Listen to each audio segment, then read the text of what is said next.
Hello there, and welcome back to the SWTVC podcast, the audio home of the SWTVC crew and the ongoing push for the continued existence, expansion, and success of the heritage scale of Star Wars collecting. I'm your host, Evan Fries, or as you may know me on Instagram, @MileHighGround, and I'm joined today, as always, by the anthropomorphized action figure database that is at the Vintage Concepts, aka John Lindquist. Hello. Also here today is our international correspondent and a man whose accent I envy. It's the Space Hut himself, Lewis Cook. Hello.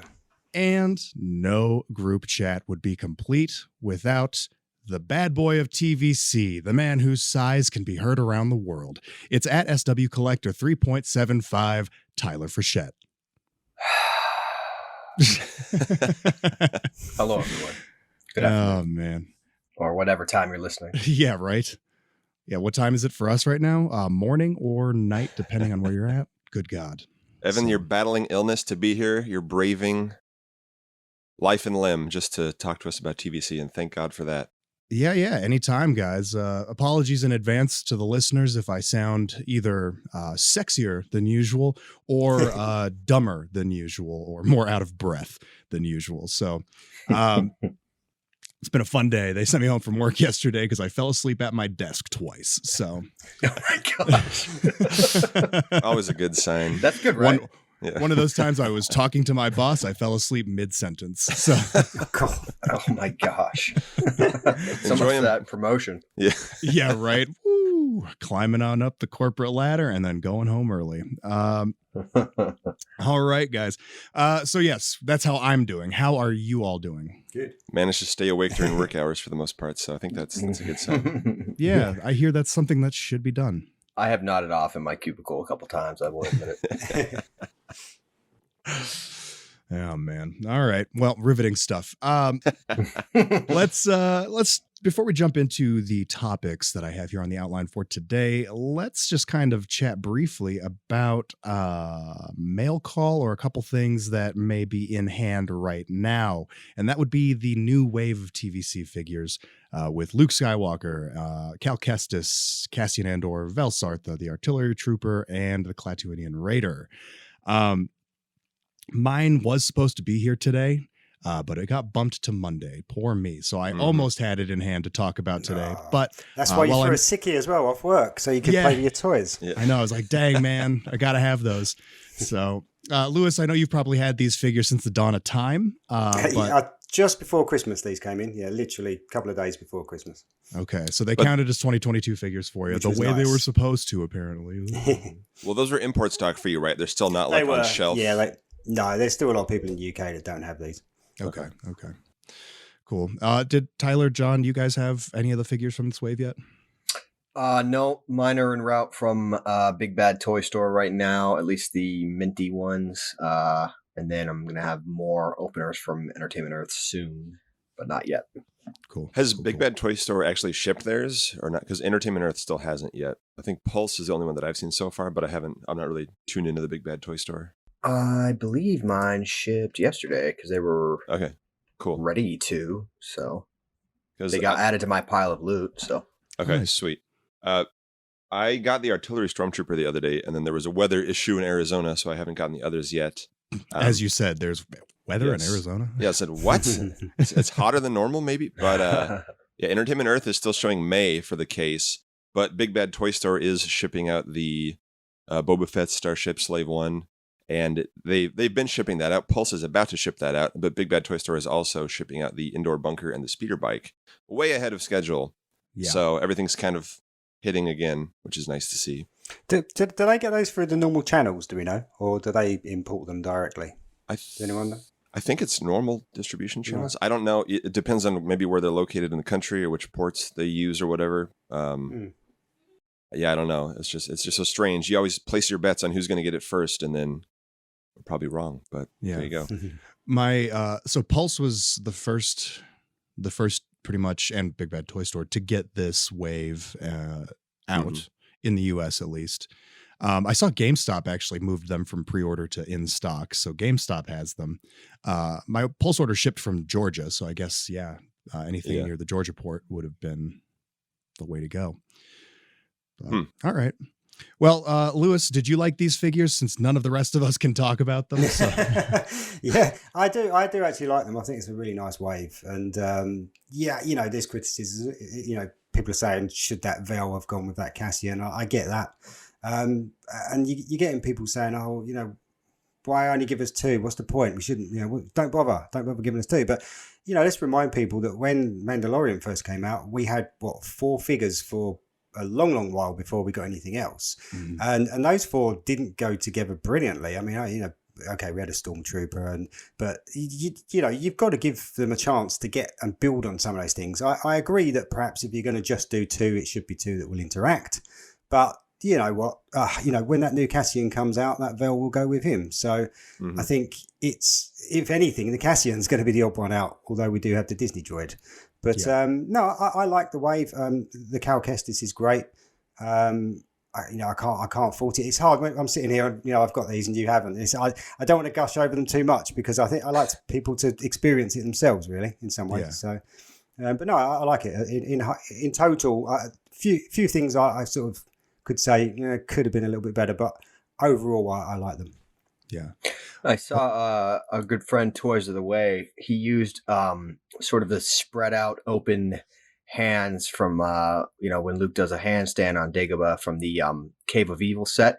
He stuck his left hand in his non-gloved hand so that he could sort of do a forced push with his Luke figure, which looks awesome. I guess the peg is a little small, so you're gonna have to use some sticky tack or something, but just an idea for your figure to make it look cool. Yeah, I'm glad I ended up with a couple extra, the Cave of Evil Lukes. So I do have a bunch of those extra hands laying around, and I was trying to figure out what to do with them. Yeah, so me too. There we go. Nice. So, definitely going to do that. I'm really excited. I've all of the photos I've seen of these figures have done nothing but stoke the flames of being excited for them. And Lewis, you did some really good reels for us of those back in December when you got them. And boy, oh boy, I cannot wait, man. Cannot wait. All right. Well, hey, let's move on. Let's talk about the next thing on the docket here. And it's February already. That is, I don't know if I was ready for that. January has wrapped, which means the top 25 submission window has officially closed. It closed at 11:59 p.m. on January 31st. Not a minute after that, not the next day, that day. So we appreciate everyone and anyone and all of you out there who participated in that, got super excited, submitted your lists, engaged and had conversations about that. It was a really great month. And to just see how great it was, John, do you have any numbers for us? It was exactly this great. I will quantify exactly how great it was. We got 671 unique lists, which so in 2021 we got about 125. Last year we got about 435, so it's been a good increase every year. So now this year we got more than both years combined, which is awesome to see. So that's outstanding. Yep. Yeah, so thanks to everyone who hosted the list submissions. Thanks to everyone who got the word out and sent people to us. Thanks to everyone who submitted a list. I would say thank you 671 times, but I'm not going to. So take it out of that. Thank you. So now February is a lot of number crunching, a lot of going through the list. There are a few trends that we see already. The list is probably not going to look that dissimilar to last year's list, which just shows that everyone's priorities are pretty consistent. I don't really want to spoil things too much or speak out of turn, and maybe the French Facebook group really throws the numbers out of whack, and I gotta take everything back. But I don't think that's going to happen. So people, we want. I won't tell you what we want. I won't spoil it, so just get excited. Can you give us one hint? Is there anything that's looking like it's going to be making a comeback to the bracket after the past year? From the past year? That wasn't in it last year? That was things that were on the bracket last year that are it's going to returning. Look pretty similar. There was one character who got featured more since the bracket last year who has been doing extremely well. That's a little tease for you. You can figure that out on your own. There's one new character who we did not know last year who was doing very, very, very well. And there's a couple of twins from a movie that did very, very, very well that will probably be in the top 3 or 4, if not the top 2. Wow. But we shall see what happens. Cool. One thing I'm curious I'm talking about Jabba's niece and nephew or whatever. Yeah. Like his cousins. Yes, of course. One thing I'm curious about is, from the 435-ish lists that you got last year, there were 1,200 different characters and or outfits or appearances. Because for some of those, it was the same character but in a different outfit or from a different movie or a different scene or whatever. I'm curious to see, in light of the fact that we got so many more lists this year. Is that number going to go up, or have people gotten a little bit more realistic about the characters that they put on their lists, and so that number goes down? And we get sort of kind of more all of the same sort of characters that people are talking about. Just curious to see how the cards fall there. Yeah, it'll be interesting. I mean, we're still getting, I think we mentioned privately that for some of the Legends stuff, like there are some people that are really passionate about one specific comic book or one specific video game. So then they list, 10 to 12 characters from that thing that nobody else does. Right. I see one person listed Garm Bel Iblis so far. One person listed characters I've never heard of and can't even pronounce. That's a good one. I like that character from the Heir to the Empire trilogy, but just space for him. Not enough to get him on your list, I guess. But yeah, it goes to show though, like all of those choices too, even those characters I don't even know of, I still want them. So sure. Yeah, so but just because they weren't on mine. But. And I know, we all have characters on our lists that are a little bit outside the mainstream, I guess. Main characters. Yeah, sure, yes, but you'll see again. So this won't cover every single thing, but it will show the trends. And yes, there are a lot of lists that are like characters that probably were already on the bracket last year, that sort of thing. So we'll do a whole rundown. We'll do all the figures that we've already have some old posts that show which figures were made from the previous brackets, but I got to update those and stuff, and we will be doing that this month as well. So it's always fun to see everybody's lists, even if it's like there's a centaur with a mullet from 1,000 years before the movies. Like, who is this? Oh my God. I don't remember the character's name, but I know exactly what character you're talking about. Yeah. He's got like a 2-page spread in the old Essential Chronology book that I used to have. Oh, so good. So I'm learning more about Star Wars through this, which is always fun because, just when you think you've seen it all, you see a centaur with a mullet. So the 90s, man, they were nuts. Yep. So. Sweet. All right. Well, yeah, like you said, we'll be doing more of that, on our Instagram throughout the month. And we will be doing a couple podcast episodes looking at the previous years of March Madness before everything kicks off and the excitement begins on March 1st. Or somewhere around then. I'm not looking at a calendar right now. So if March 1st is like a Sunday or a Saturday, no. So. It's a Wednesday, but that's also the day Mandalorian Season 3 comes out. So, Lucasfilm didn't check with us. We had an equally exciting event. Yeah. Yeah. Ours is just as big as that. So, we'll work around that. It's their loss when their numbers drop when people are tuning into us. Yeah, exactly. Oh, man. All right. Well, hey, speaking of 25, hey, guys, what's 25 times 2? Don't make me do any more math right now. Fine, I'll tell you. It's 50, which is coincidentally the number of this episode. We have done 50 of these. That business with the mini episodes doesn't count. So yes, this is our 50th time sitting down to do one of these podcast episodes. Oh my God. And we've been doing it for about 2 years now. The first episode dropped in February of 2021. Can you guys believe that? Wow. That's crazy. Yeah. I can. I've spent, 50 of these means 500 hours of time. So, yeah. So it's long overdue. It's been long overdue for us to all get together and catch up and have some fun talking about Star Wars. So real quick, I just kind of want to run through, if it's all right with you guys, a little refresher about the history of SWTVC and how it came about and what brought us here today. Again, if that's agreeable. No. Perfect. Then skipping to the next thing. No, but so SWTVC came about. When was that, Tyler? That was you and Carlo had a dream back in 2020 after a particularly dry summer for TVC collectors. Yep. September 2020, I believe, is when we kind of got the page started. We realized that something had to be done.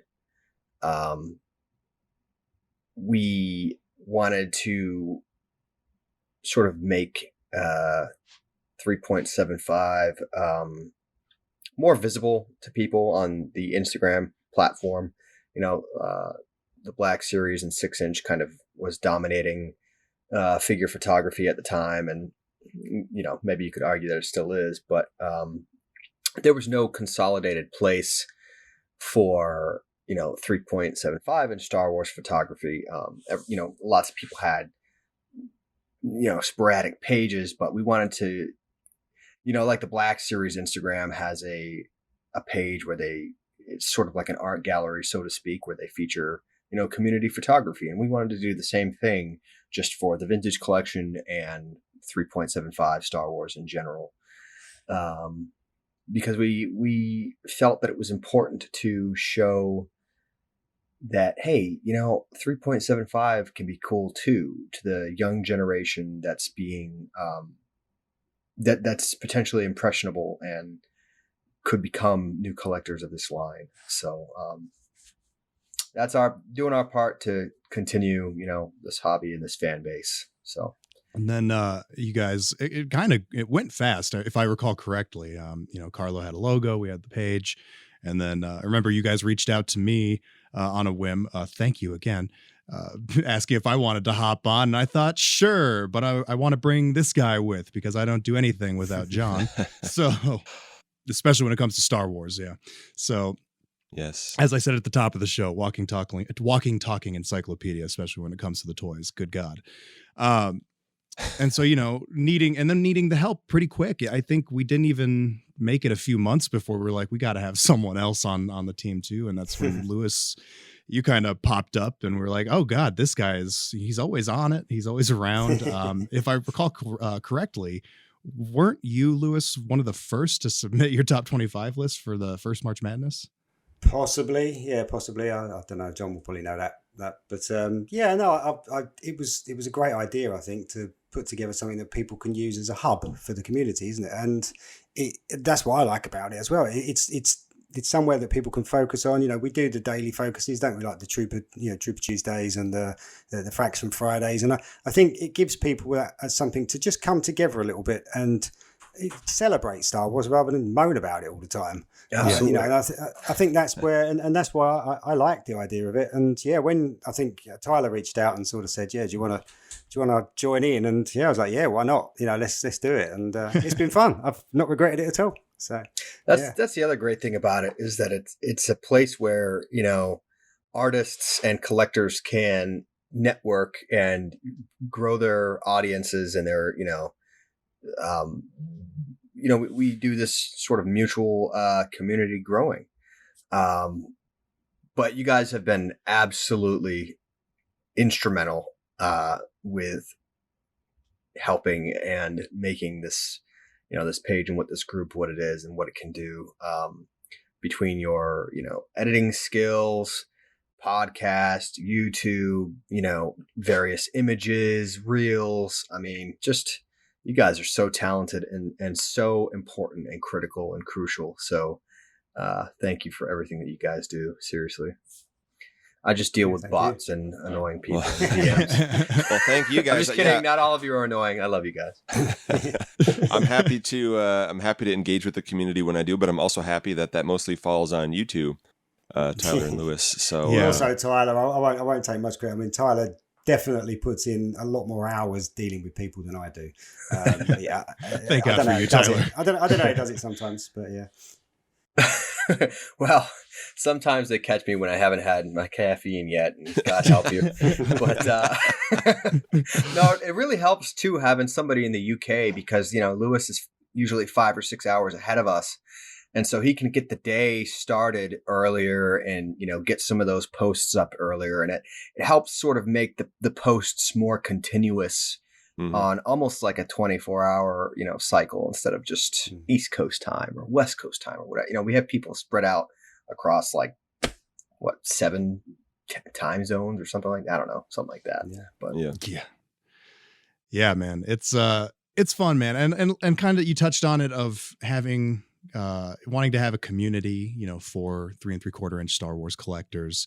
That's been one of, at least a driving force for me wanting to do this, is to find ways to engage the community at large, to find ways to get people excited, to also educate our fan base, because I believe that an educated collecting base is makes for a healthy collection. That's for sure. Absolutely. So I think it's really important, and it's really fun, even when we get frustrated and down, or, when we bite off more than we can chew with things like distilling 600 and some lists. Gosh.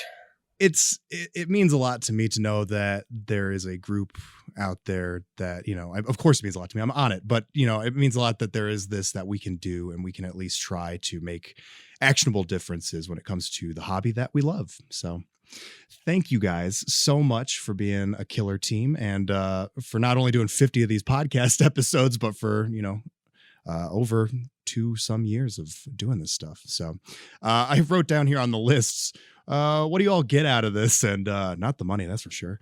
So what money? All right, so let's move on. I want to keep talking about this, of course, but kind of look at stuff in terms of the state of the line and all of that. But let's circle back to that kind of stuff later, and let's jump into what I'm sure is the real reason that everybody's listening to this episode this week: last week's fan stream reveals. So what was that, February 1st? That was that Wednesday? Cool. Yep. Yes. Yep. February 1st, we had a Hasbro Pulse fan stream event where they did some fun reveals for the Black Series, the Vintage Collection, and the Retro Collection. So, John, would you go ahead and run us through the list of the Vintage Collection reveals? I'll give a little background, then we'll all give our opinions and whatnot on this and further details. So, I believe the first reveal was Darth Vader, Death Star 2. He's got a 3-part removable helmet, which, previous ones have that, but this is improved. He's got the damaged hand, which I have more to say on that in a minute. And the card shows Vader without the helmet for the first time in the line, which is awesome to see. Going back to the damaged hand real quick, I just want to say this. I really appreciate this is the first time that we've got a removable helmet Vader with an accurate damaged hand like he has in Return of the Jedi. They've done one or the other, or they've done Emperor's Wrath versions with a removable hand. But previously, they just have forgotten that detail. You could kind of pop off the glove at the glove, but it was never quite right. He's got a giant peg sticking out of his arm, which is, not accurate. So that's a small detail maybe, but I'm really glad that they finally got it on there. That's something I've been wanting to see for a long time. And it's a Return of the Jedi Vader who can actually hold his lightsaber in his right hand, which is awesome. Which, as you guys noticed, Evan, want to take it away? Oh, God. Sorry, my brain just fried. Who had that conversation? With what? Was that Tyler? With Emily? Oh, about good. The hand? Oh, yes. Lightsaber hand? Yes. I can lead a horse to water, but I can't make him talk. Ain't that the theme of SWTVC? Sorry. So during the stream, I noticed that she held that up as an accessory, his severed hand with the lightsaber hilt in it. And I got a kick out of that. And I was like, hey, that's our thing. That's us there. And, I messaged her about it, and I guess, I don't know, Evan did too. Yeah. I had also mentioned that to her. And she claimed it was totally just a happy coincidence. I remain unconvinced, but and then she sent us a picture of hers, like I think on her shelf or something, and it was like perfectly posed to be like our symbol, and so that was cool. It's guys, it's the little things, guys. It's the little fun. things, it was fun, man. It is. These people, they get a lot of flack from us, and sometimes it's deserved, but it's never. It should never be directed at the people themselves, and Emily in particular, I think, has been a godsend for the Vintage Collection. I mean, she's just been, I jokingly call her Saint Emily because she's just, I mean, it's not to speak ill of any of her predecessors or anyone else on the team, but since she has come on board, the line has achieved new heights of quality and engineering and articulation and just detail, all of it. the new figures have never been better, as we say pretty consistently here. So, we're grateful for her. Yeah. Yeah. That was a fun way to cap the day too, is getting that little photo after all the reveals. So it was. I think overall, the first was a good day for the vintage collection. We do, of course, have some minor criticisms to discuss today, because that's what we do. Would we be if not whiny man babies? Yeah. But so when you mentioned we'd be shills. all the new when you mentioned the thing about all new figures being amazing, so this figure is clearly based on last year's all new amazing Obi-Wan Kenobi series, Darth Vader: The Dark Times, but it has those, as far as I can tell, it's got new forearms and hands, because it has his the Obi-Wan look has his sort of horizontal stripes on his gloves from A New Hope and Rogue One. Correct. And Return of the Jedi has the sort of vertical or parallel to his arms. So that appears to be new. Obviously, it's got the new removable hand and everything, swappable hand. But of course, the big thing here is the new portrait and removable helmet. I know a lot of people have issues with this. A lot of these aforementioned whiny man babies, as I am one, have issues with the portrait. To me, it looks like Sebastian Shaw, especially if you look at, behind the scenes photos of him, kind of get a better look. It's got his bags under his eyes. It's got his nose. Previous versions of Vader have kind of had more of a bulbous nose at the end of it. I think this one is a little sharper and more pointed, like it actually is in the movie. I'm curious to see what you guys think about the head sculpt on this guy. I can see both there, actually. I mean, we haven't got that many photos of the face anyway, so it's difficult to really get a decent shot to say, yeah, it looks like him or not. But I can see Hayden and Shaw in there. I don't know. To me, I don't know if Hasbro have deliberately done that, possibly. But it's one of those, isn't it? Until you get it in hand and actually get a proper look at it, I don't think you can easily tell from the few shots we've seen of it. And often you see prototype shots as well. So again, you throw that into the mix. We don't even really know what it's going to look like. So, but I'm happy with the way it looks. And to be honest, I mean, it's an incredible figure, isn't it? That Vader is incredible. Give us as many Vaders as you like using that articulation and that basically that general mold, because I think it's just incredible. And they really seem to have nailed that helmet. I think, obviously, as you said, John, we've seen that a number of times before. I don't think it's ever been 100% perfected. You always get little cracks where it sits together, or it just doesn't quite work as well. And it looks to me like that works perfectly. So no, I'm over the moon with how it looks. Yeah, and it's got a lot of the awesome details on top of the so after you remove the top part of the helmet, and it's got like all his Episode 3 sort of, also Obi-Wan series kind of, and Return of the Jedi. What am I thinking? Of course, it's got all the greeblies on the helmet. It's awesome. The detail on that is really awesome to see. And, for those that don't think it looks enough like Shaw, I think, what was it? The VC08 reissue from 2019, the photo reel on that actually is really fantastic. So if this one doesn't do it for you for the Sebastian Shaw look, that one, just go ahead and pop the head on and call it good if that's what you want. So one thing but I think it looks great. Yeah, I agree. One thing I'm noticing that I didn't see anybody else talk about is, if you're a Vader fan, and I mean like a real nerd, right? # true fan. You know that there are subtle differences in Vader's outfit between the movies. Like, in some of the movies, his inner tunic is under his armor plate, and some of it's over, like in Rogue One and A New Hope. The gloves are different, the helmets are different, and the chest boxes are different.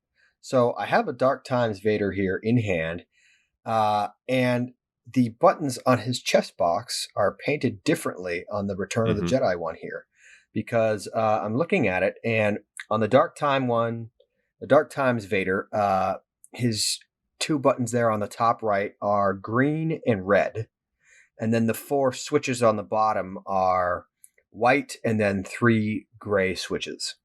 And then if you look at the Return of the Jedi one here, it's 3 white switches on the bottom and then a gray one.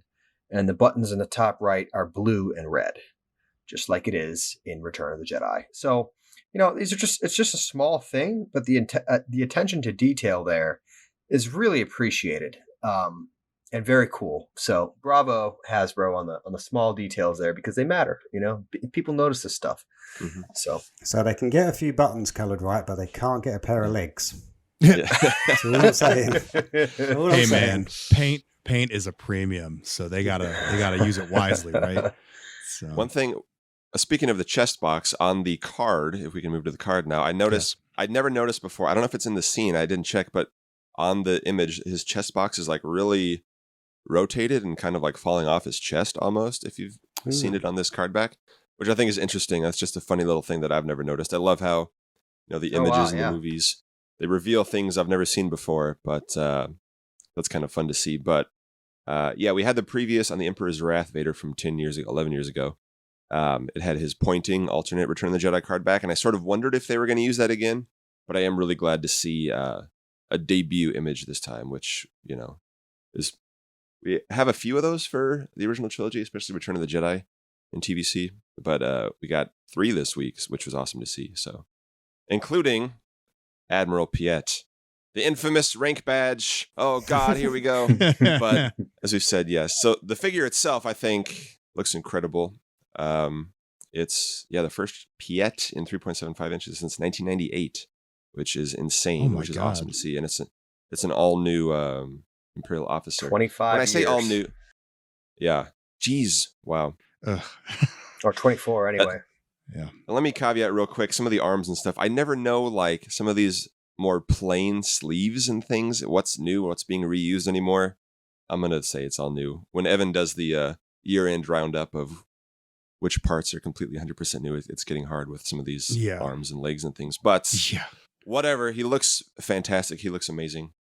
The portrait on this guy alone, when I saw it, I was like, oh my God. Yeah, man. It's astounding. It's really, really good. I absolutely love it.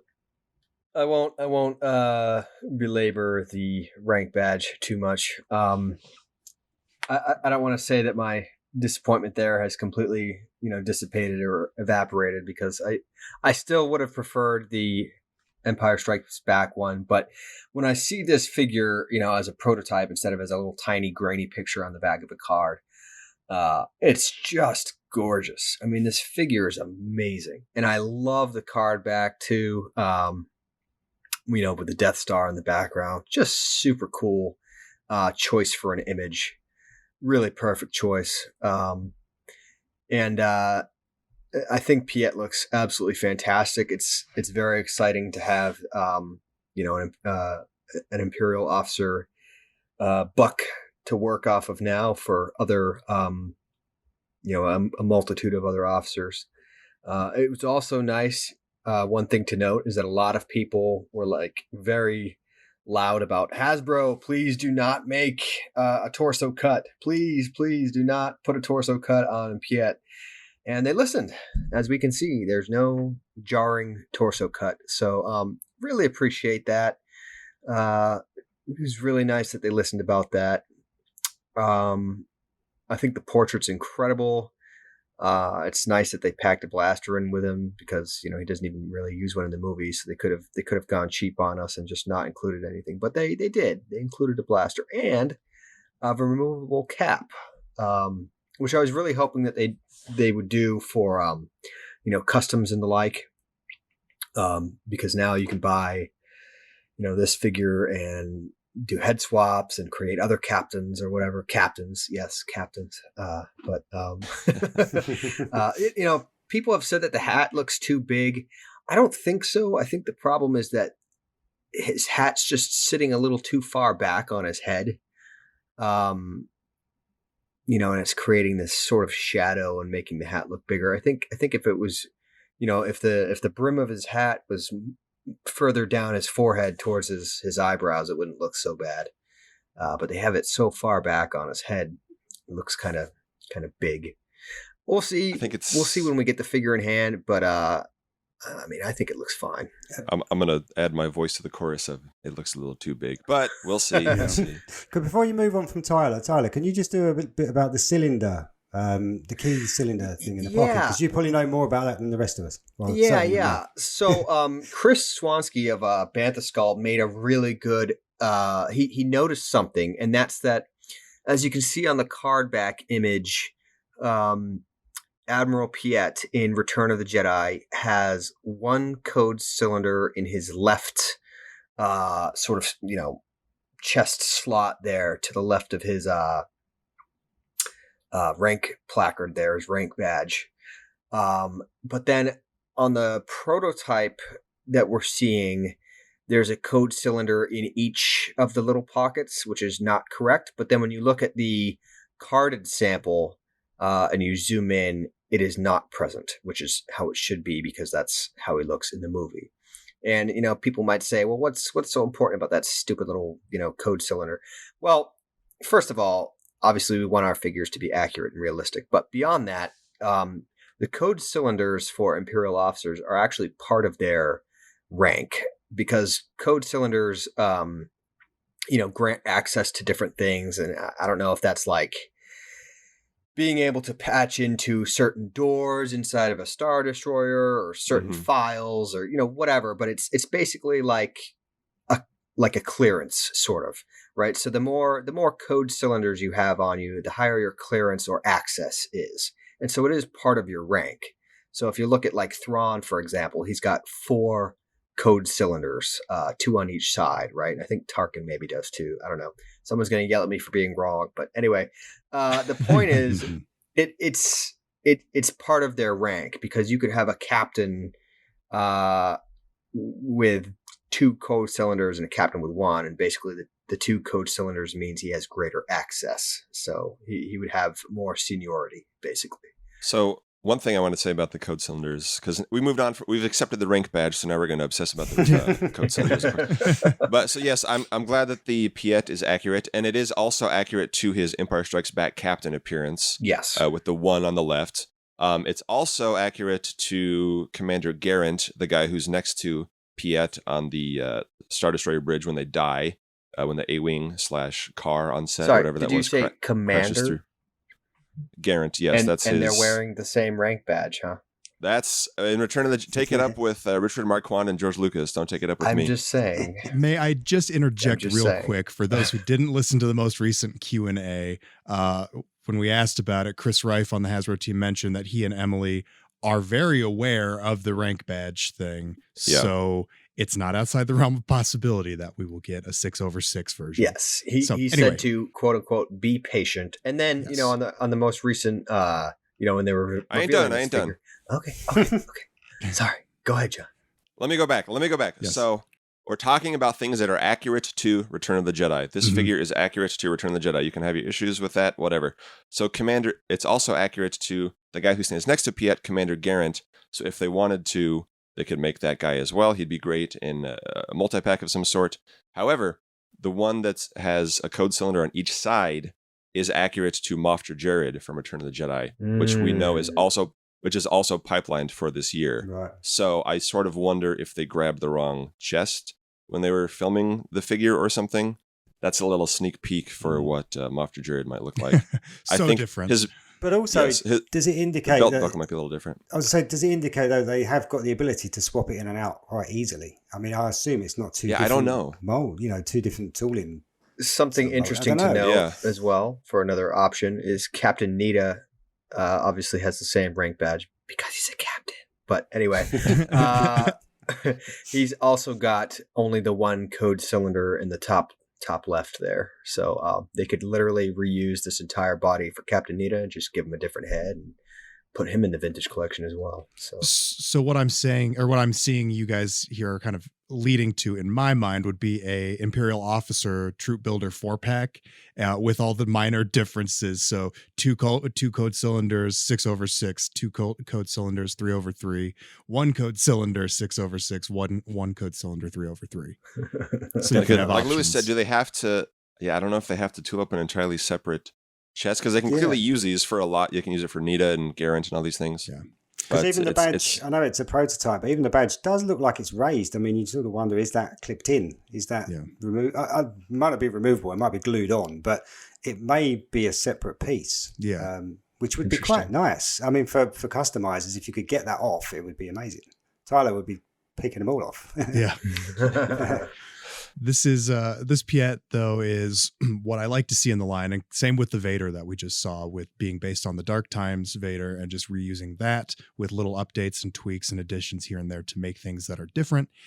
High mileage sculpts, man. These Absolutely. are what I like to see in the line. So very high mileage, and it's got all the bells and whistles of, you know, the new state of the art vintage collection figures. So yeah. It's going to have can I just say and rocker ankles and all that. Can I just say, just going back to the hat, I mean, for me, I actually don't mind it. I didn't even notice it looked a bit big till John said, "Oh, it looks a bit big." I didn't notice either, I'm Lewis. I'm sorry. I have to say, if it fits well, I'm all for removable hats, because as Tyler said, I think if you can swap heads, that's brilliant.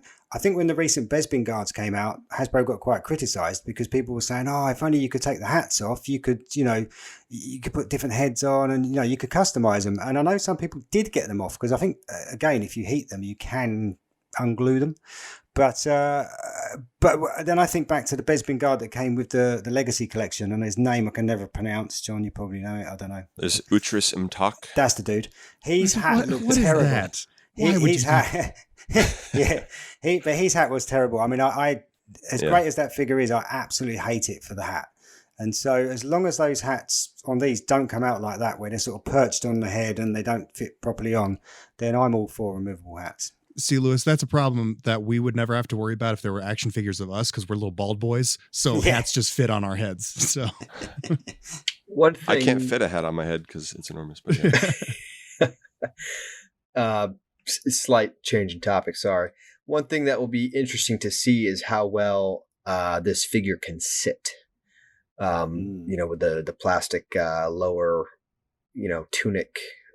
Well, if they make the lower tunic skirt out of the same material they make the guns out of, the rifles out of, it'll be plenty malleable. Nice noodle skirt, yeah. I guess, and I will say overall, obviously, it provides great party conversation topics with the rank badge and the code cylinders, which is fascinating to everyone. But the fact that we're talking about such minor details, because the figure overall looks astounding, looks incredible, and then we can dig deep into those little details. But yeah, so overall, all those issues aside, it does look really fantastic, in my opinion. His portrait, I mean, he's just got this grave, serious look on his face. I just love it. I mean, it's like, man, that is Piet right there. He Just looks exactly perfect. how my space fascist should look. You mentioned that it was nice to see him not having a chest cut. Well, not all things are, or not all figures are as lucky as that, which leads us to our next one. John, who is it? Han Solo. Yes. From what movie? From when? From Return of the Jedi. He goes with the indoor bunker playset, which is awesome. See, it's more from the interior of the bunker on the card back. We'll get into that. Yeah. So they mentioned that this guy was new from the waist up, seems. Where's the waist? Yeah, the waist is actually quite high. The waist is apparently at his elbows, I guess. Yeah. Because as far as we can tell, it uses the 2018 Solo Han Solo, the young Han, Alden Ehrenreich Han. Uses his legs, uses his lower torso, because he had a torso cut, and it uses his lower arms and hands. You can actually look on the cuffs, which have jacket cuffs on the images, which are not as large as like Lando's that were reused on the Bespin guards from the same movie, the Solo Lando, I mean. So that's probably why there's a chest cut, because that was the parts they were using. You know, so it's got the pre-barbell hips. It doesn't have rocker ankles. Personally, I think it's significant. I mean, it's miles ahead of the 2004 VOTC Han legs that we got on the indoor Han a couple years ago, repacked. Yeah. And it's better than the General Lando / Bespin Han legs from 2011, which we got on the Bespin guards, but they're not 100% up to today's articulation standards anymore, which is unfortunate. But you know, it's life. So, you know, people are upset because Piet gets a brand new, background characters can get brand new sculpts, but main heroes don't. I think I'm not mad at the legs. Frankly, the chest cut's not great. But because he has a vest, the chest cut's a little it's hidden a little better. So Yeah, I've always thought that you can get away with them more when they've got something covering them to some degree. It's the ones that are the really obvious, with nothing covering at all, that always look the worst. But that chest cut doesn't bother me quite as much as it does some people. Yeah. And I like the Han figure from 2018. I don't think we've seen it reused for anything else yet. Mm-mm. Like, I don't think we've seen his legs reused. It's not the worst thing in the world. It's not the best thing in the world. It's kind of totally fine. It falls under the perfectly fine category for me. Yeah. But at the end of the day, it's an upgrade, and it's probably the best Han we've got or will have. Yeah. So from that perspective, you don't want to sound like a spoilt brat when someone gives you something that's actually quite good. Yeah. Or better than we've ever had. And then you go, it's not good enough, throw it back at them. Yeah. But it is frustrating, particularly with something like Han Solo, one of the main four. And again, we talked about this in some of our top 25s, but those main four characters should be 100% definitive by now. We should be getting the hips, the rocker ankles. We should be getting all of that stuff with these characters. And unfortunately, that's where he falls short. And that's where people are looking at him thinking, well, we've got all this stuff out there and we're not using it. And it's frustrating. Can I jump in here? Yeah. I've seen a lot of people publicly and privately kind of bashing on this Han that aren't happy with it. They're saying it's too short and stumpy. The chest cut is garish. The head is just horrific or what. It's like, are we seeing two different figures here? Because it looks pretty good to me. I don't know. Maybe I'm just totally off here, but I think he looks pretty good. Yeah. Maybe I'm just wildly out of touch on this one, and all the OT, older fans are gonna be like, "Shut up, Tyler! You don't know what you're talking about." Okay, but I mean, just compare him to what we've got in the vintage collection now. I mean, he's so much better, 100 times better, leaps and bounds. Now, when people look at this figure that aren't happy with it, right? And I'm not gonna say I'm completely satisfied with it, but I think it looks, like you guys are saying, wildly better than anything we've ever had before. And people don't want to see this repainted, with blue trousers to be a New Hope Han, right? Yeah. They want a all new one from the ground up. I don't know that that's going to happen now that we have this figure, but I mean, what do you guys think? Is it busted? We've got 4 years until A New Hope's 50th, so we can. That's 4 years for them to slowly make a piece each year to build a. If the investors start checking their couches for pennies now, they can save up for new tooling by that point. Yeah. I agree. I mean, I talked about the negatives, but I think generally it's very nice to have a new Han to go with the indoor bunker. We have some previous ones that everyone we've gotten since 2004 has had those legs. Every indoor Han that we've gotten since 2004 has had those. Yes, the fact that this doesn't have 2004 parts is. We had there was the 2002 Han that has the kind of, you push the thing on his belt and he like shoots the quick draw action indoor Han also.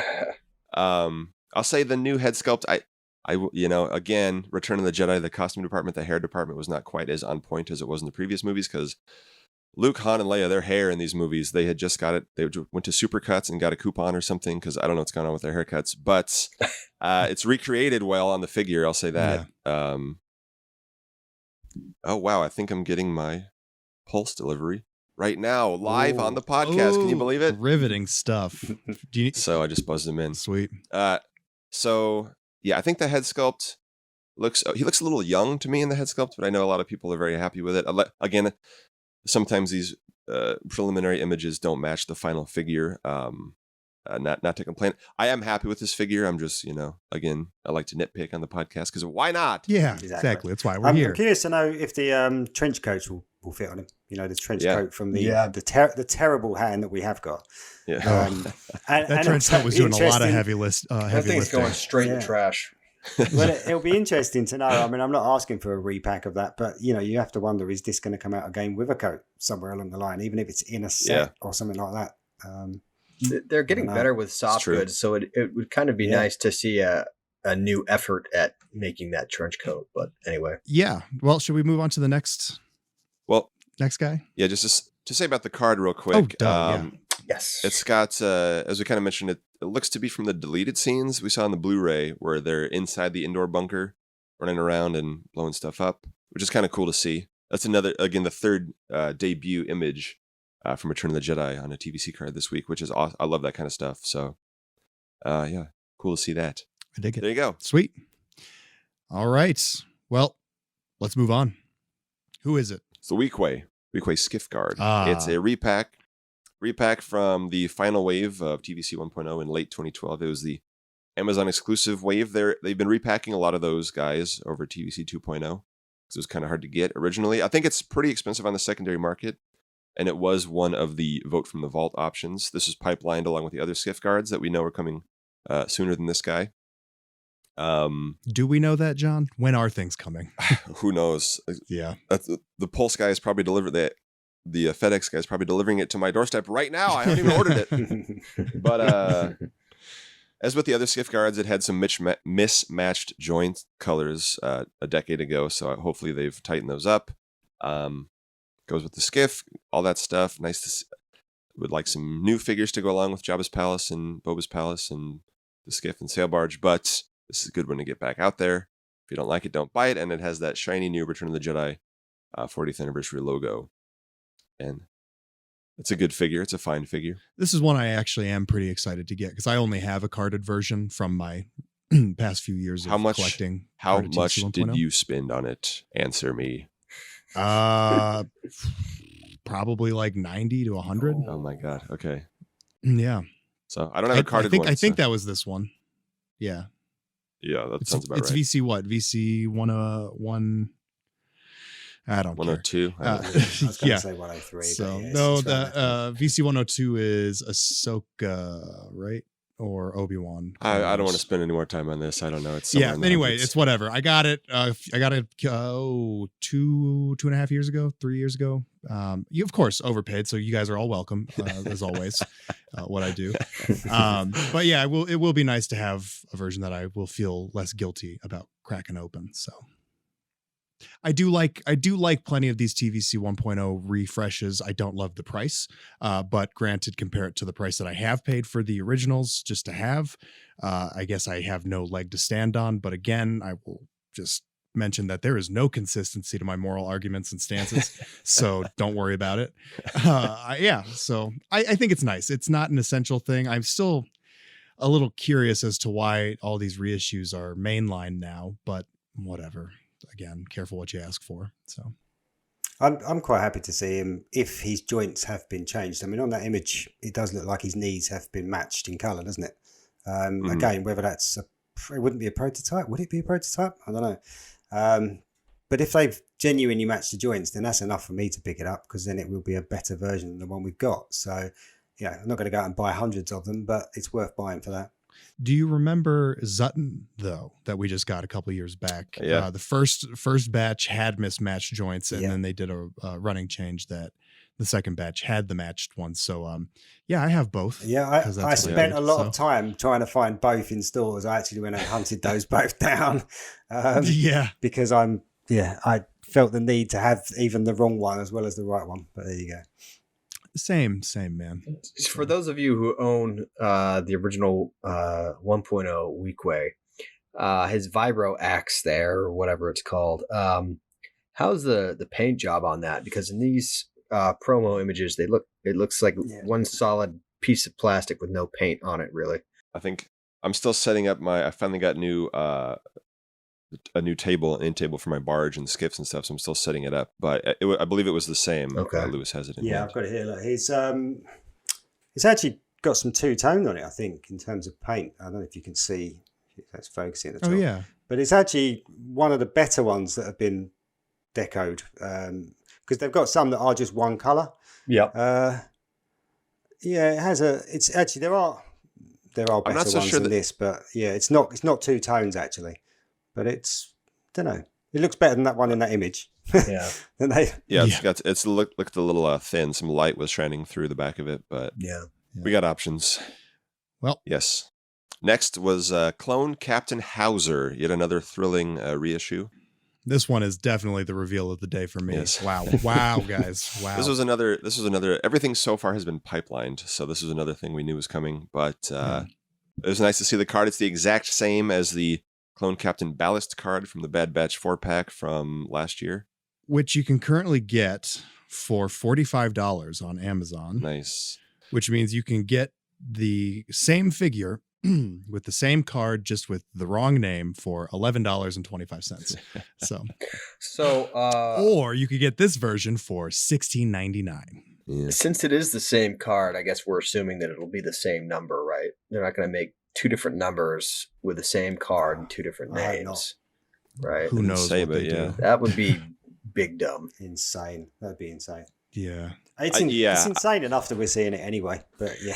I can't Especially I as a can't believe that they mainline pipelined release. it. Yeah. Why did they pipeline it? They wasted time pipelining it, and then they wasted time revealing it, and it's wasting a slot in the main line. So Yeah. I think I just said it about the Weequay, careful what you ask for, but Look, yes. I'm just going to say it. Sorry if I hurt some feelings here for whoever's listening, but this is the single dumbest decision of this year, maybe of the entirety of so TVC far. 2.0. Like, It's early in the year. Yeah. I will say, Man. I mean, it came up a lot on the Q&As when the figure was announced, because it had the ballast, and then at some point the character's name must have been changed before the episode came out to Hauser for whatever reason.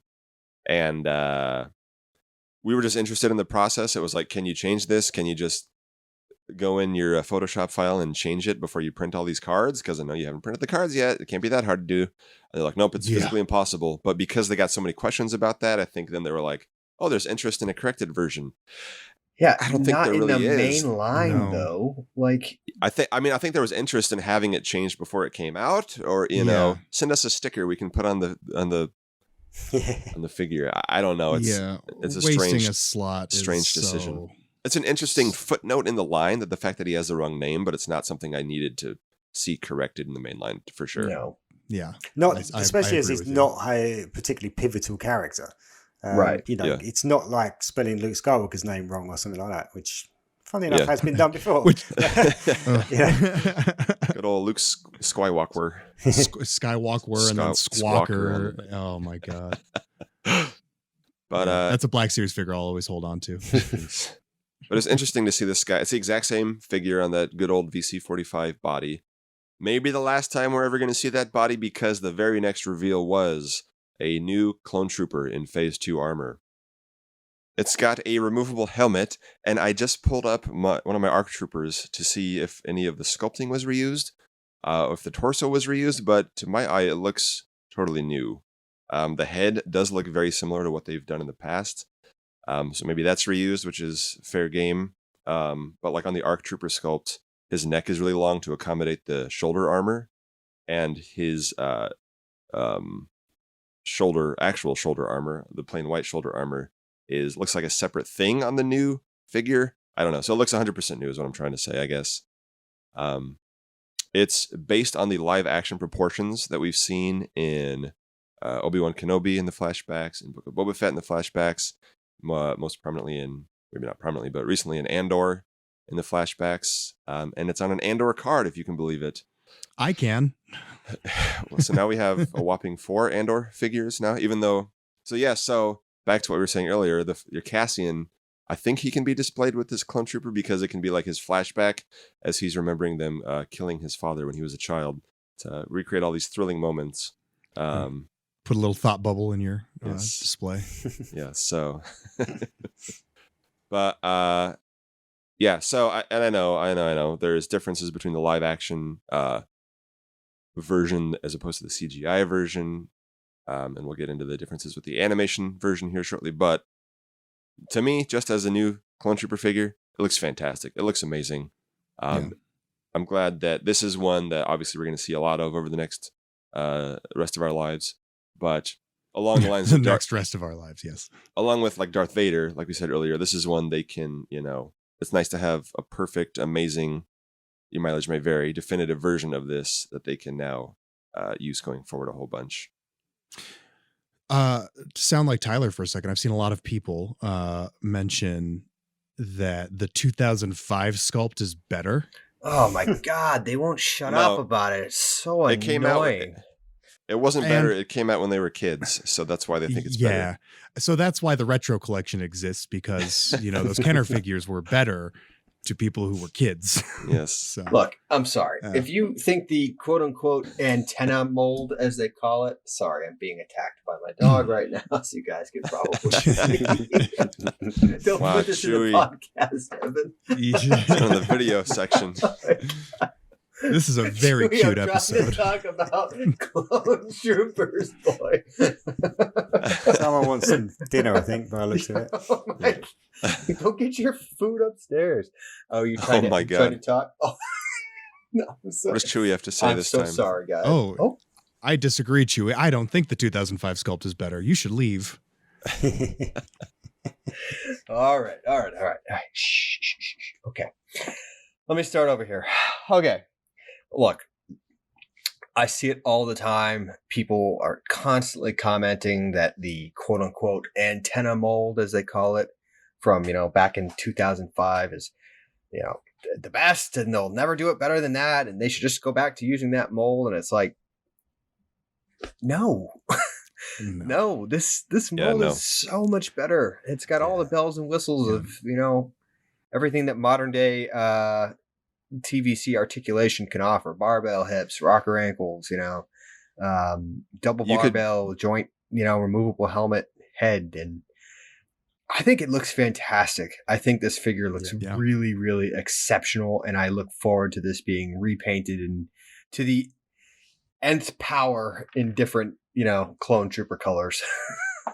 Yeah. Bring it on. Should we just roll it into the next reveal and then keep talking about it? Yeah. Yeah. So same day, which I think this is the first time they've done that. Same day they revealed the figure, they revealed a troop build-up pack as well. This is for the 212th. It's a battalion, but they don't mention that on the package. But it includes the orange armor that we saw in Revenge of the Sith on Utapau and also during the Clone Wars. This is based more on their Clone Wars appearance, as we will see shortly. But it comes with Lieutenant Waxer from his Phase 2 appearance, which is in the Umbara arc, where he dies. Oh my God. So now you can recreate that depressing scene on your shelves. But his helmet deco has a little picture of Numa, the girl from Season 1 that he and Boyle helped get to safety. And it's also got a lot of hash marks, scratch marks on his armor, showing all the battles he's been in or whatever. And it's got a droid painted on the back of his helmet as well. So it's got 3 generic clone troopers with the sort of flat top haircut, and then it's got Waxer, who's got the bald sculpt with the little, it's got a soul patch situation going on down there. Of course, the big controversy here is that, as in the Clone Wars, it does not have the black brow painted over the visor, which has been happening in the Black Series for a couple of years now, and is just now hitting. Actually, the Ahsoka Loyalist 332nd Trooper Vintage Collection figure also does not have the black brow line, and nobody complained about that.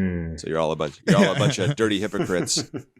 But I will say on that topic real quick, the Black Series one, the brow is sculpted like right on top of the visor, which is not accurate. This one has a little bit of space between the visor and the brow, as it does in the movies and the show, live action shows, which I'm at least glad about that. And it has the black line painted on the Andor figure, but not on this one. So I'm trying to see if the helmet is the same on the Andor one and on these 212th guys. It looks different to me. I have no reason to believe that they would tool up another helmet. Right. But I know that some people... Tell that to Axe Woves. But it looks different, though, doesn't it? Or is it just me? Yeah. I think it's... I mean, I see why people say that, and I see why you can see that, but I think it's just because the way it fits on the head, maybe the in hand on a Zoom call versus the studio lighting. I think that's probably the biggest difference of some of the paint and stuff. It could just be an optical illusion, and it's for some reason it looks stumpier. I don't know. Even between Waxer and the other troopers, though, to be honest, if you look at those in those shots, his helmet looks different to the trooper next to him. And again, I think it's just a yellow stripe or the deco on it. It's just an optical illusion. So, can I speak to the whole animated, deliberate animated thing?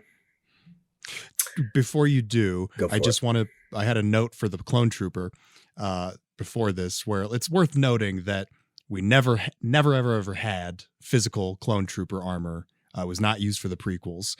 So we didn't see non-CG clones until fairly recently. Mm-hmm. So technically it's all been animated until now. So Well, so now we're, some people want it to look like the movies, the prequels. Some people want it to look like the live action shows. And then, yes, now they're adding the deco from the Clone Wars onto the realistic body. And Tyler has many opinions on the subject. Yes. Yeah. So the first animated figures to come into the vintage collection, if I'm not mistaken, were Anakin and Obi-Wan and Ahsoka from the Clone Wars at the very tail end of TVC 1.0, right? Those were the first examples of animated figures. Anakin was about came 6 first. months early, before those guys, but yes. Yeah, so, those heads, and their paint jobs and even the card backs were all realistic interpretations. They really put Hayden Christensen's face on, Anakin's body on the card back, and likewise for Obi-Wan. Ahsoka, they took some liberties there because there wasn't a live action actor or actress, to base it on. But the point is, the vintage collection has always been about realistic interpretations, even of animated characters. And so I don't have an issue with them, pointing Waxer's, little Twilight girl on his helmet. Like, that's fine and all. But I do take issue with the deliberate effort to make these figures look more animated by intentionally omitting the black stripe across the forehead. And I did ask Emily, was that an intentional choice, or is the final, was that an accident for these promo images, or is that an intentional decision that's going to be reflected on the final product? And she did confirm that it was intentional to make these look more animated. And also, you can only see it in one of the shots, but the orange sort of, upside down triangle or whatever you want to call it, that goes up the center of their helmet. You can only see it in one of the images, the very last promo image, where the guy in the far right has his helmet off, and you can see, just like on the Black Series version, for whatever reason, they only painted the orange up like halfway up the helmet. Whereas in Revenge of the Sith, it goes all the way back to the rear of the helmet, right? And so the Black Series community, when they first did this, I think was pretty loud about not approving of, the deliberate effort to make these look more animated, right? And now we're seeing that trend starting in the vintage collection, which has never been a thing before. So I will just tell everybody listening to this episode, get loud about this. If you don't approve of this, as I don't, right? Get loud about it and say, no, I don't want this. Stop doing this, because that's the only way it's going to stop, is if you're really loud about it. I'm going to do everything I can to try to reinforce and emphasize to them that vintage collection is a realistic line. It's fine to translate animated characters into the vintage collection, but they need to be realistic interpretations. And so that should be reflected on the paint job, the tooling, all of that, right?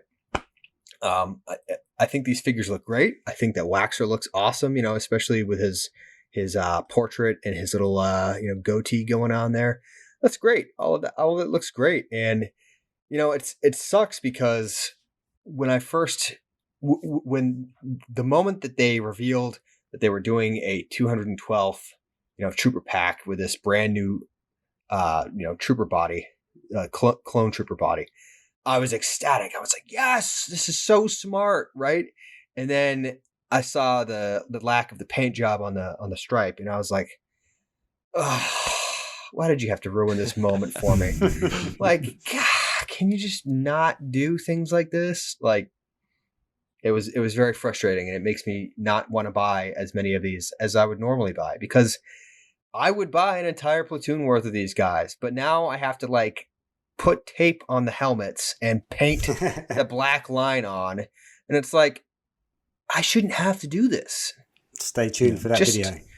Yeah. like, God, man. How to fix your clone troopers. Exactly. At least How they to don't fix your have clone soft troopers. goods you have Like, to iron.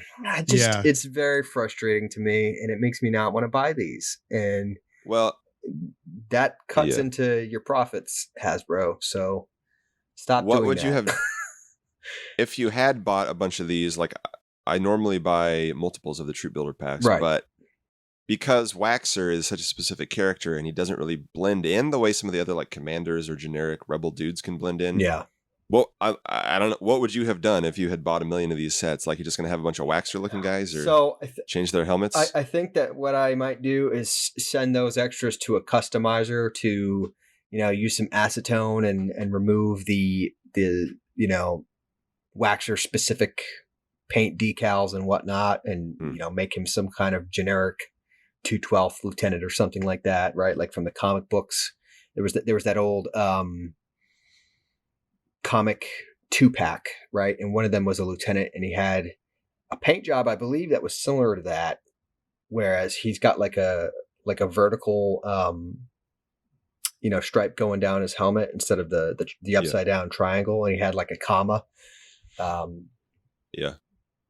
But in any case, there are ways to fix that, or you can just sell, people who want a Waxer for whatever reason, you can just sell the Waxer. But I think that this would have been a better character to put on his own card in place of Hauser, for example, right? Instead of sticking him in a trooper pack like this. But what are you gonna do? I think from their perspective, it's probably like, let's make one of these figures unique and might as well do Waxer. But And of course now we don't get Boyle. I get it. Like, I get it from their perspective, but yeah, I want to buy a bunch. The 212th has always been a little bit difficult to get. Like, there was the antenna mold in 2006, I have a lot of that. And then there was the really crappy one in TVC 1.0. So I've been waiting for a good one. And then they finally got it on the VC45 body in the Legacy collection set, which was a multi-packs. And then if you buy multiples, you're going to end up with a lot of non-army builder characters. yeah. So now finally it's a chance to get army builders on a brand new sculpt, and it's a little bit off. Yeah. I will say on the black brow line, I know it's frustrating. I'm glad the sculpt is there so that you definitely shouldn't have to modify the figures. I never modify my figures really. I don't even iron them. I hate to say, but the sculpt is there. So if you want to add the black brow line, if it really bothers you, you can. I know it's a pain in the butt, but it is possible. Well, it's also the sculpt is realistic. The orange paint on the helmet too that doesn't go all the way back, and that's a little more difficult to fix. But well, I'm gonna not look at the back. Yeah. Yeah. I mean, it doesn't bother me quite as much as those Cassian's legs, and I keep going on about them. Yeah. But nothing today bothered me as much as the Cassian legs. But it's just, you want to see some consistency, and like you say, they've got the black line on the main trooper. We want to see it going forward. Yeah, you want to see it going forward with that line so that they're consistent, really, if nothing else.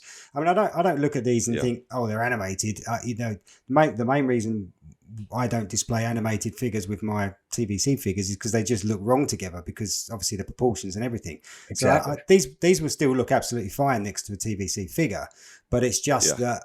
Yeah, I know what you're saying, Tyler. It's just that accuracy. You want something that's the problem is it's kind of accurate and kind of not, because it depends which side of the fence you're sitting on. Yeah, right. But consistency, I think, is the important thing. Well, we know what the 212th are supposed to look like in live action because we see them in Revenge of the Sith. Yeah, and so, but these are based on the animated. Why do that? What Tyler's saying. What I mean? It's I was gonna say it's like a game of telephone. It's kind of like with the Grand Inquisitor. Like, we know what a Powin is supposed to look like, right? And then they translate it into animation, and it gets changed for that. And then they translate the animated look back into live action, and it's like, and then it's a third totally different thing. And it's like, you should have skewed back to the original live action thing. Yeah. I know there's reasons they didn't do the Utapau head sculpt or head makeup, all that stuff, but like, we know what a realistic one looks like. The animated took some liberties, so when it comes back to realistic stuff, it should look more like the original realistic design. Yes. Yeah, so I understand that. That's a good analogy, John. I get it. For sure. Thank you. Another analogy here I thought was hilarious, maybe not so much, but I said, when they remove the black brow, it looks like those girls now that bleach their eyebrows or shave them. There's a couple of actresses that did that now. It's a new hipster thing, and it's just something. You look ill. I'm sorry to say. Yeah. Something's off. Yeah, the digitally removed eyebrows on Vader in the special editions. Works on him, but yeah, not so much here. Yeah. Question. So now that we have 212th Troop Builder pack, where are we at with Cody? What do we? Oh, so yeah, I just wanted to say when we were talking about alternatives that you could have put in this trooper pack instead of a specific named trooper like Waxer, right? I think they could have tooled up like a Cody style helmet and put in like a quote unquote heavy, like from Battlefront, right? Give him like a backpack or something like that and a different helmet. I mean, we've seen them be willing to put in a little bit of new tooling here and there, right? And like Waxer his head might be new tooling. It's hard to say. I think it's the same bald one that's been in the previous sets. Well, in any case, I'm just saying they have been willing to put in you might be right. a little bit of new tooling in these trooper packs, and it might have been better just to do a generic like heavy or like an airborne trooper or something. I don't know. There's something else they could have done other than a something named that trooper. you can army build, basically. Yes, correct. On the head sculpt front, real quick, I got my things mixed up because there is on the ARC Trooper mold there is an existing flat top and bald one. I don't know if those heads are being reused here or what's going on.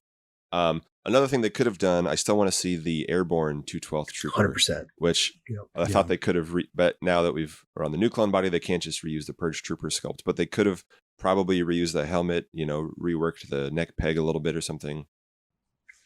Yeah, that's the thing is that we definitely don't want to see them use the VC 45 mold anymore going forward. Yeah, like that's gonna piss people off. So we have the new clone body now. We should never again see that figure in a package.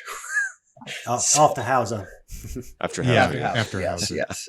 After Hauser. Boy. Yeah, no, I lied. The Hauser thing did upset me today more than other things. But yeah, I do. Again, I'll put this out there that I am frustrated. I love this clone. I love it so much that I'm frustrated that we've gotten so many clones in the past year and a half on the old VC45 body. So now it's whatever.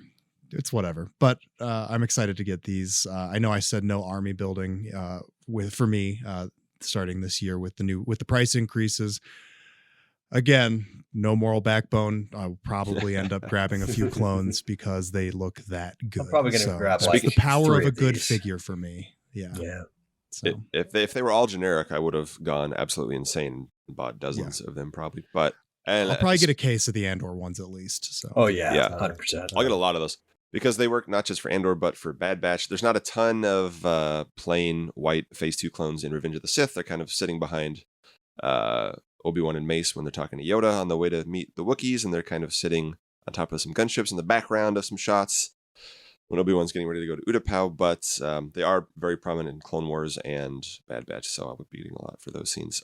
Speaking of price increases real quick, the price of this set is $55.99, which is a jump from the 41, 44, 45-ish existing troop packs, which generally these trooper sets are about $3 less per figure than the main MSRP basic figure price.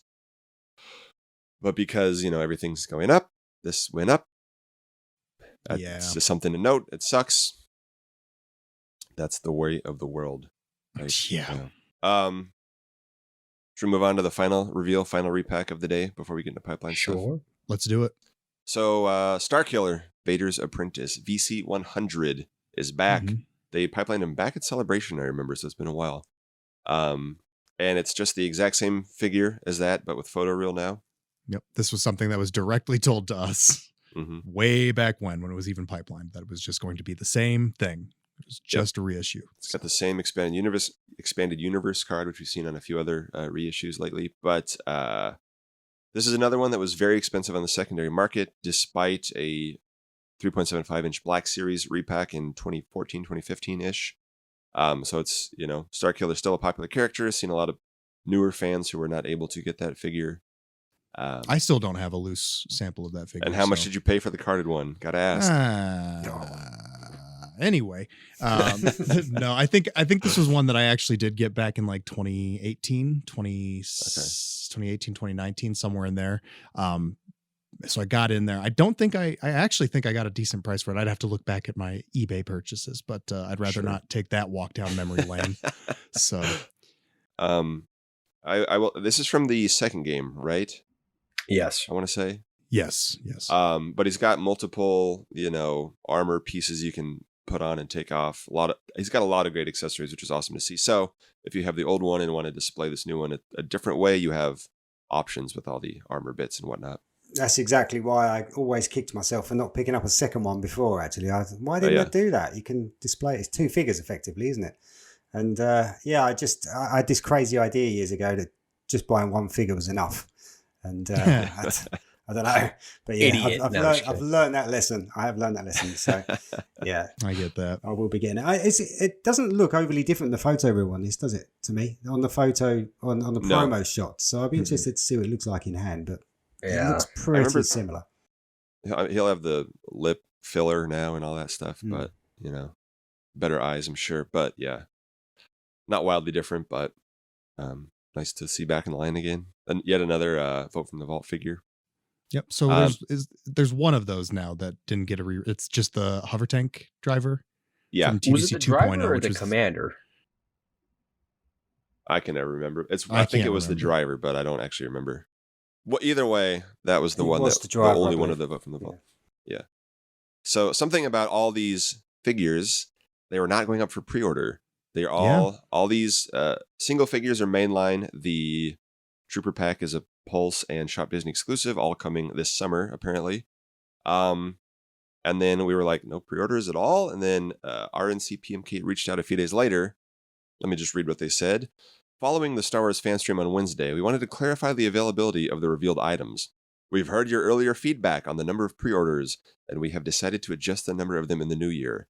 With the exception of one particular Black Series item, all of the items revealed on February 1st will not be going on pre-order. The products will be available on shelf and online during the scheduled dates. Please see those dates below and note they are subject to change. And again, all the TVC items were summer 2023. Again, this is an instance maybe of them hearing the feedback, but is this too far in the other direction? We all complained about there's too many pre-orders. The pre-orders take too long. I'm sure a lot of us would order a case here, a case there, and then cancel whoever ships second to get the stuff early, and then they say, well, okay, now we ordered all these figures for you guys that you canceled on us. I don't know. I think for me, what I don't love is the inability to, like the nebulous terms of like spring, summer, all that. Like what is that? Yeah. Being able to budget. So actually, I did send them an email yesterday, so forgive me if it was out of turn, but I asked if you can answer this, what months qualify as spring, summer, fall, and winter? While I appreciate the pre-order feedback prompting Hasbro to take some action, folks are a little uneasy with nebulous dates, especially with the price increases and a heightened climate of consumer price sensitivity, requiring many folks to be able to budget accordingly. So they didn't get back to me yet, so hopefully I'll be able to have an answer if they can answer that. Well, I mean, I think all that stuff is probably why they did it. We've all complained and said, our cards are going to expire by the time this ships. It's shipping 3 months ahead of when you said it would. It's shipping 6 months late from when you said it would. Yeah, it's just like I'd like to at least know a window of when to start either looking for it or what's be ready to have the money to buy it. That's the big question, isn't it? What's going to happen? Are they going to say, okay, in 2 weeks' time, this is going up and it's going to be for sale and that's it? Or are they going to say, you can order it now and you'll get it in a couple of weeks? So it's going to be a very short pre-order. Or is it literally, as you say, just going to drop? I mean, what's going to happen? It's like we're seeing it at the moment. You're seeing the speeders, the bunker, they're all turning up at Big Bad Toy Store. So is this going to be a case where you're literally going to find things dropping in random places, in small quantities in the middle of the night, and people are going to be frantically, right, quick, get to that store. And I have to say, in some ways, it might make it a bit of fun.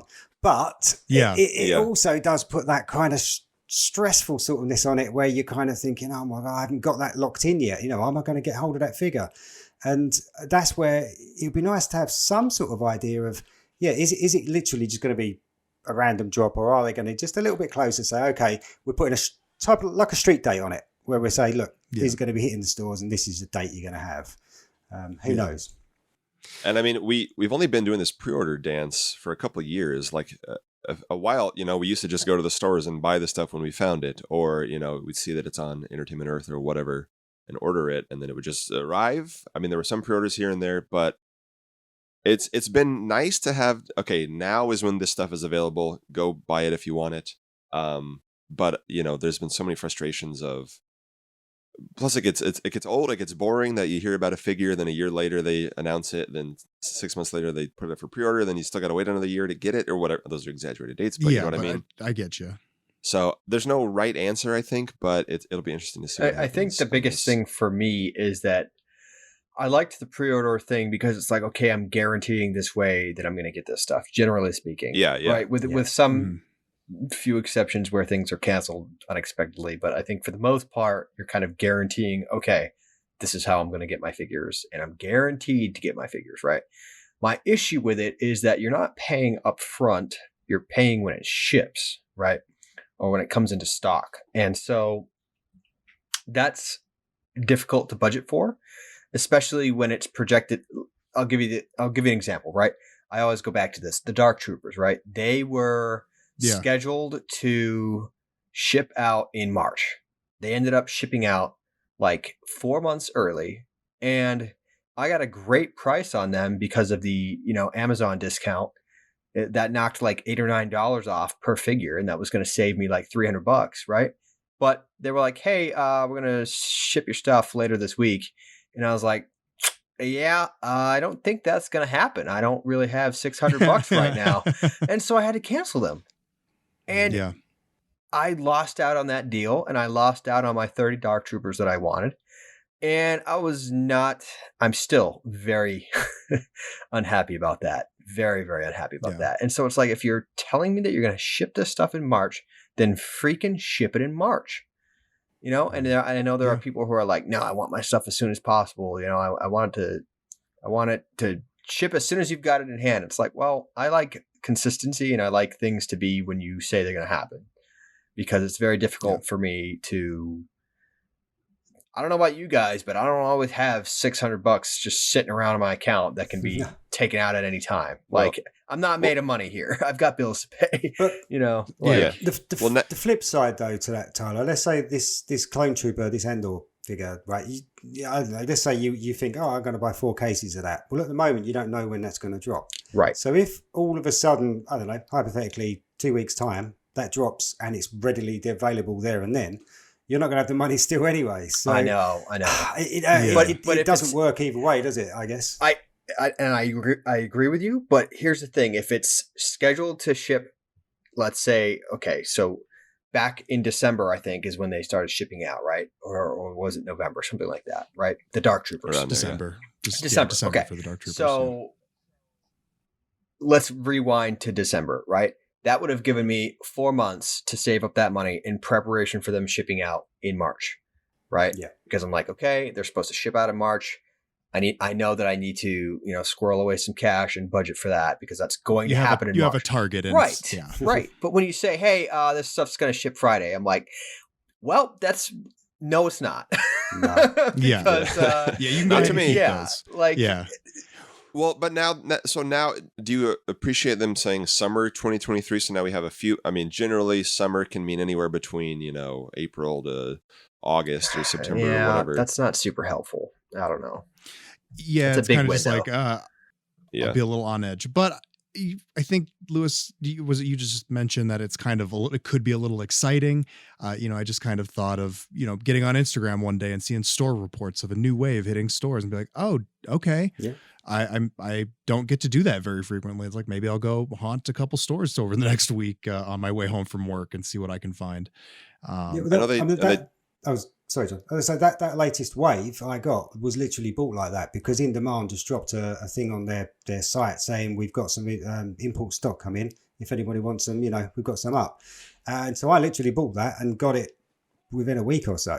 It would have probably been quicker, but we had all sorts of poster issues going on over here before Christmas. But and actually it was quite thrilling to go, right, I've ordered it, it's coming. It was quite weird to think that I'd bought something and then literally I got the shipping notice the next day. And so it is actually quite liberating in some ways, not having this great big long list that you're looking at for 6 months thinking, okay, when's that going to come out? When's that going to come? So I don't dislike the idea. So there's different schools of thought, right? Or different opinions. Like some people are like, nope, if I don't find it at retail, they're not getting my money. I don't pre-order things. I want to be able to find it in stores, and that's the only way I'm buying my figures. And if I can't find it in a store, then they're not getting my money, right? I see that sentiment online sometimes.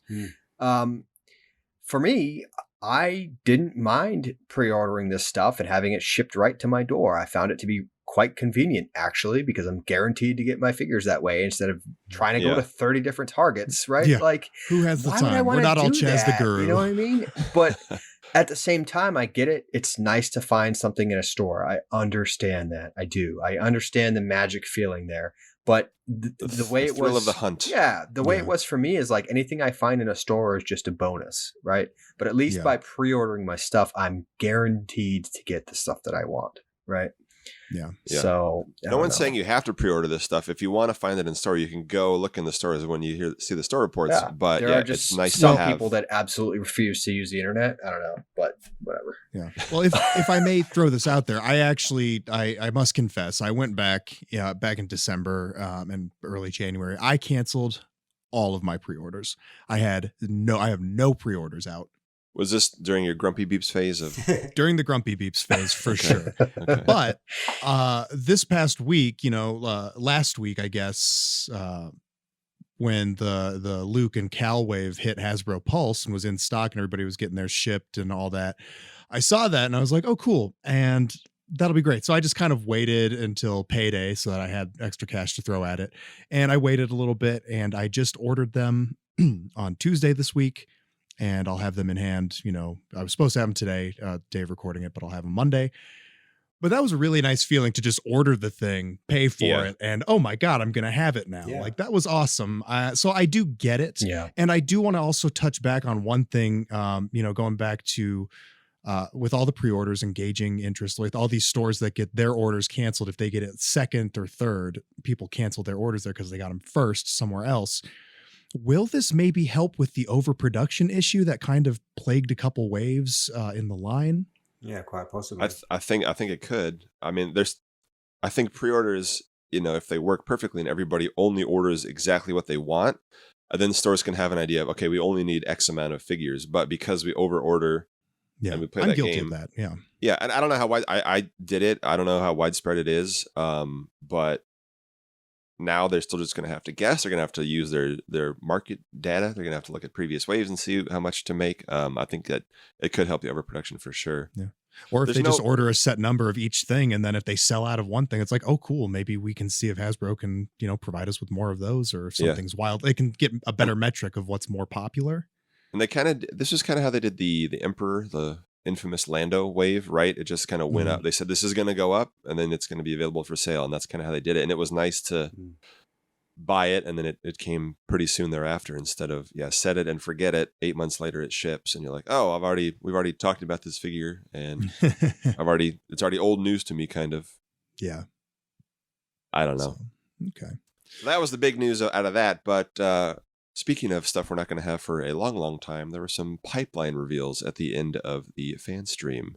Ooh, these have got me rubbing my hands. I like these. Oh, baby. Oh, baby. Ooh. So, for the figures, first up was Luke Skywalker in his Book of Boba Fett Jedi training outfit, where he trains Grogu on Ossus, which was interesting to see that. And I'll caveat again, these pipeline images don't always 100% correlate to the actual final figure we get.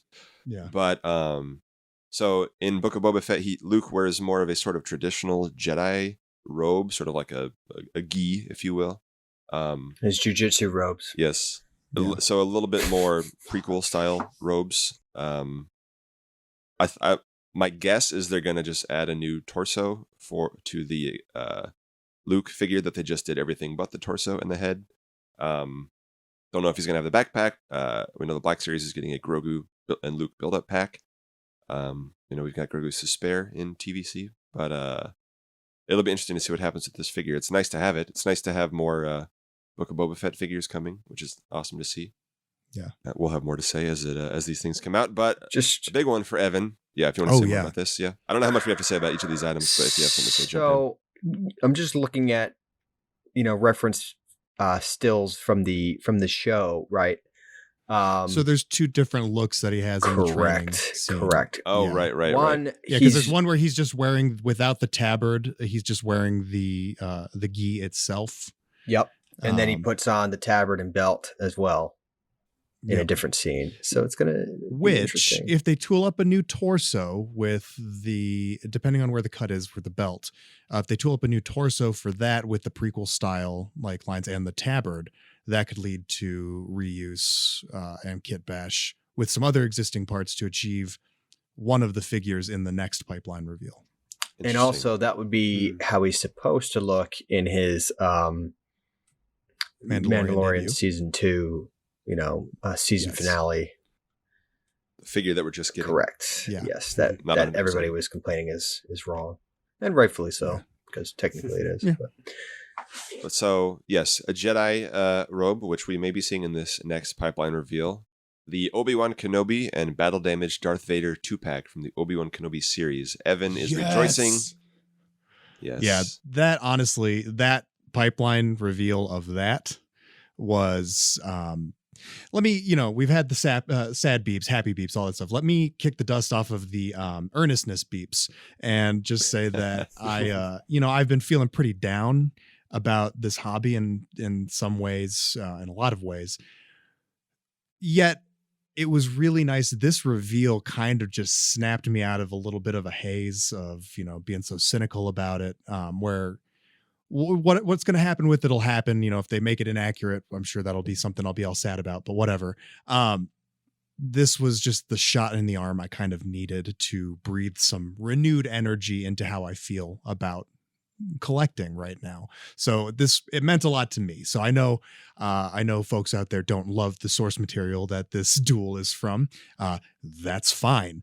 I'm personally very excited for this set if it turns out at all how I think it could. So yeah. Yes. So obviously we know the Vader will be based on the aforementioned amazing Dark Times Vader. He'll need a new, maybe they'll tool up a new torso. Maybe they can just use deco for the slash on his chest box, but they'll need a new head. That's why going back to the previous Vader revealed today, people were like, are they just going to reuse that same head? No, they will not be reusing that same. I don't think they can engineer it. It'll be interesting to see how they do it with the slash down the helmet and stuff. Yeah. It's going to look awesome. My God, it's going to look so cool. That was a great scene. and the other thing I is, can picture the cards already. I hope the cards are as good as I think they could be. aside I want from to the get to that in a fact second, that but this set itself with these two characters is exciting.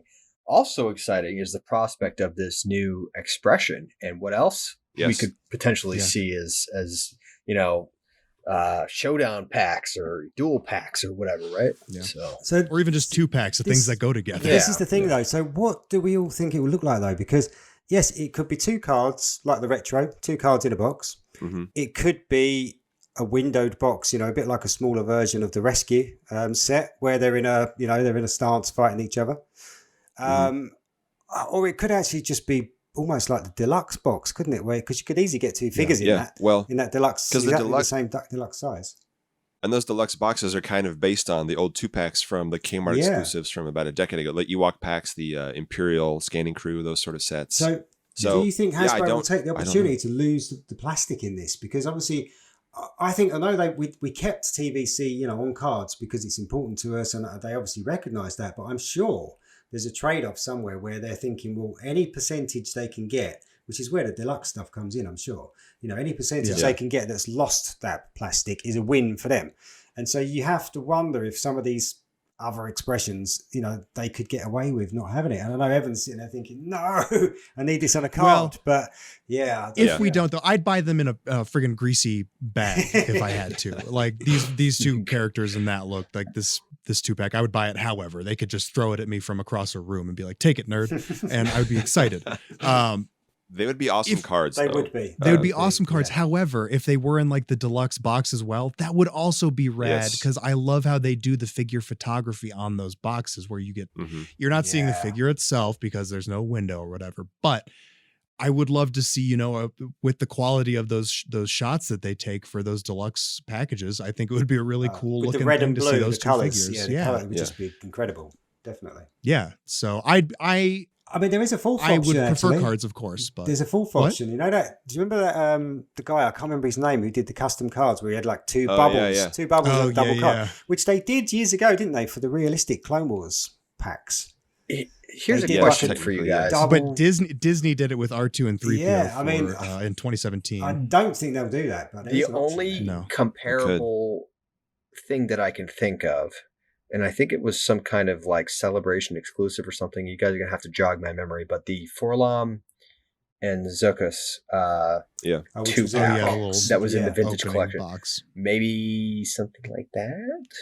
Yeah, it was like that book had a lot that of opened plastic, up. though, because it had a window to the figures. I mean, they could also do, like the special action 3 packs of like the Jedi Fallen Order. It could be 2 of those instead of 3 or 4. Or it could be like the Cave of Evil set. Instead of 3 figures, it could be 2. They got a lot of options here. Yeah. This could be an expression that they could use to get us a Supreme Leader Kylo Ren, repack the Rey that they've already made, and then a partially tooled, newly tooled Kylo Ren. I did think that. And if anyone says that wouldn't sell, Supreme Leader Kylo Ren and Ben Solo are both doing quite well in the tallying so far. There's another shot in your other arm for you there, Evan. Feels good. Happy beeps, friends. And then as far as the Obi-Wan figure, because we talked about the Vader, because this is his second look, they could just reuse the legs from the Wandering Jedi Obi-Wan. They could they could reuse a lot, but they shouldn't. Should be a new torso, should be a new arm, should be a new skirt. I'd like to see a new head. The head sculpt is not 100% there for me on this Obi-Wan, but I wouldn't complain too much if they reused it. Yeah. So, and then that would they would just need new legs for the Hello There version from the very end of the series, and I was looking at Luke's legs, the new Imperial Light Cruiser Luke, and they are actually quite similar to Obi-Wan's boots from the final scene. So if they wanted to reuse those, I would not complain too much. We are close to achieving my number 1 pick in this year's top 25. Yes. So, waste of a slot turns out. But guess what? I'm fine with that. It's worth it. So shall we move on to the next screen of pipeline reveals, which was a couple of vehicles, which was awesome. So an obvious repaint we all knew was coming. Another speeder bike from The Mandalorian with a Remnant Scout Trooper. Yes. Which will presumably be the exact same indoor one we're getting now, but in that beautiful white-gray coloring. And again, the image has the Scout Trooper with the bag that holds Grogu. I don't know. I would like to get a lot of these speeder bikes because there are a lot of them in Mandalorian. We've been asking for this since 2019. I do want Grogu in the bag. I don't want 90 of him, but we'll see what happens with this, I guess. But I'm in for 4. And I'll tell you why. So one of them I'm going to put IG-11 on. And then I'm going to have 2 Scout Troopers. As seen in The Mandalorian. And then the 4th one, I'm going to use it for like the Hoth style speeder bike with my like cold weather Scout Troopers that I have from that old 2-pack. I'm gonna use this new sculpt for that. So very excited. Yes. I know it's just a repaint, repack, but I'm excited for Smart reuse. We all told them to do this, so it shouldn't be a surprise to anybody. Like everyone was like, "This is a no-brainer. Do this," and now they are. So thanks for listening, Hasbro. It's yet another thing, isn't it? It's yet another thing that packs out that scene we've got with the cantina and everything else that goes on around it. I mean, they're really building it out, which is great. Absolutely. Just we need still that just blurb. need the client. We just need that blurb, the client, and the client. Yep. And the Outlander tie if you want to get there. But and the Outlander tie. We're getting closer. We're getting closer. Maybe for the 10th anniversary of Mando, we'll have all the things from season 1. So, but if only we can get another awesome vehicle from The Mandalorian or the Book of Boba Fett. Wait a minute. Wouldn't that be nice? It would be amazing. And they pipelined. Oh man, we all wanted it. We all hoped it was coming. The Mandalorian's in one starfighter. That takes the cake there it is. For me. That's just super fantastic. Cool. We don't know how it's coming yet. If it's mainline or presumably not a HasLab since they didn't say that, but could be like the Throne Room set where it's available on Pulse. I have no idea. That's 100% speculation. But Does it come with a Happy to see figure? that. Does it not come with a figure? Who Yeah. knows? Yes. But whatever. Would love to see a swappable. Now that we've seen in the season 3 trailer, we need a swappable little pod for Grogu and a little way that we can get R5D4's head on there.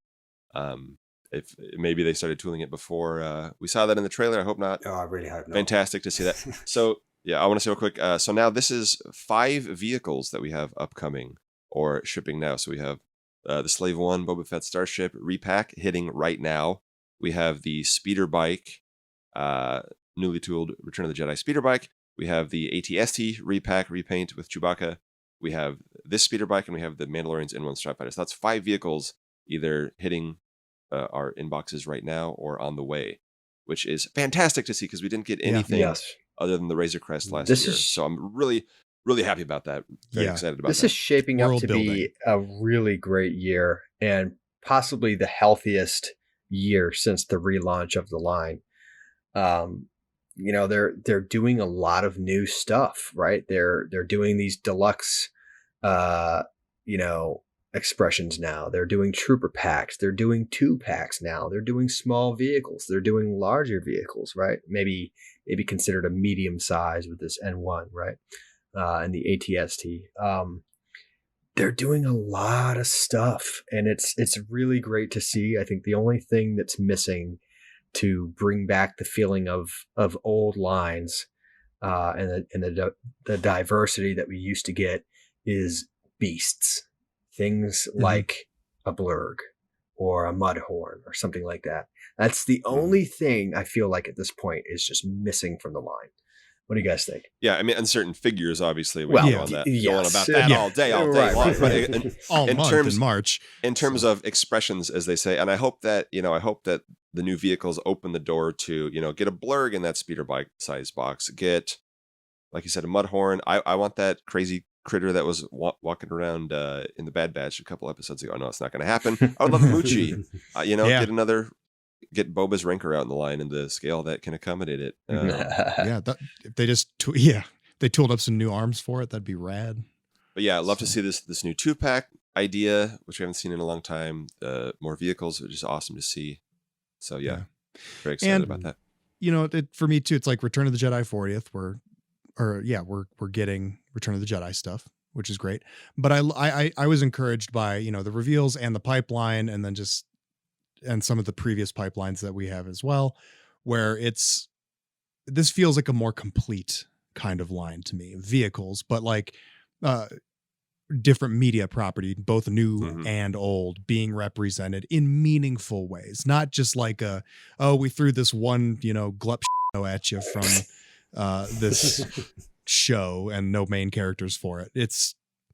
We're getting things that are meaningful from multiple properties, as opposed to it's just all OT and Mando, right? You guys don't care about anything else. So. And we got so it was nice to see. We'll get into retro in a minute, but we'll talk more globally about this if we want to. We don't have to, but no, there's things to say about it in relation to TVC. But yeah, so we got an Andor carded figure. We got new OT debut card images. We got like I said, going back to Andor, but new shows: Andor, Obi-Wan, Book of Boba Fett, and Mandalorian. We got something from each of the shows this time. And prequels, pipelines or reveals. We have prequels. We've had that's true. Clone Wars. It's a good mix there. Yeah. So again, they're not going to get a million things from every show media source every time, but it is nice to kind of get a wide spread of all this stuff. And a year after Book of Boba Fett, again, because the filmmakers were so secretive about it, it's nice to get a lot of stuff in the pipeline and on the way from that as well. So yeah. Speaking of which, retro collection. Yes. So just because it's 3.75, they're doing a prototype Mandalorian, prototype retro edition, prototype edition, whatever they're called. The multicolored rainbow figures that I will be tracking down. But yes. And then in terms of the Book of Boba Fett, they pipelined some figures we don't have in TVC, some we do, but not on a card. Let me just run it down real quick. Boba Fett, Nomad, Tusken Raider, Fennec Shand, Chrysanthemum, Cad Bane, Jedi Luke, Grogu, and the Mandalorian.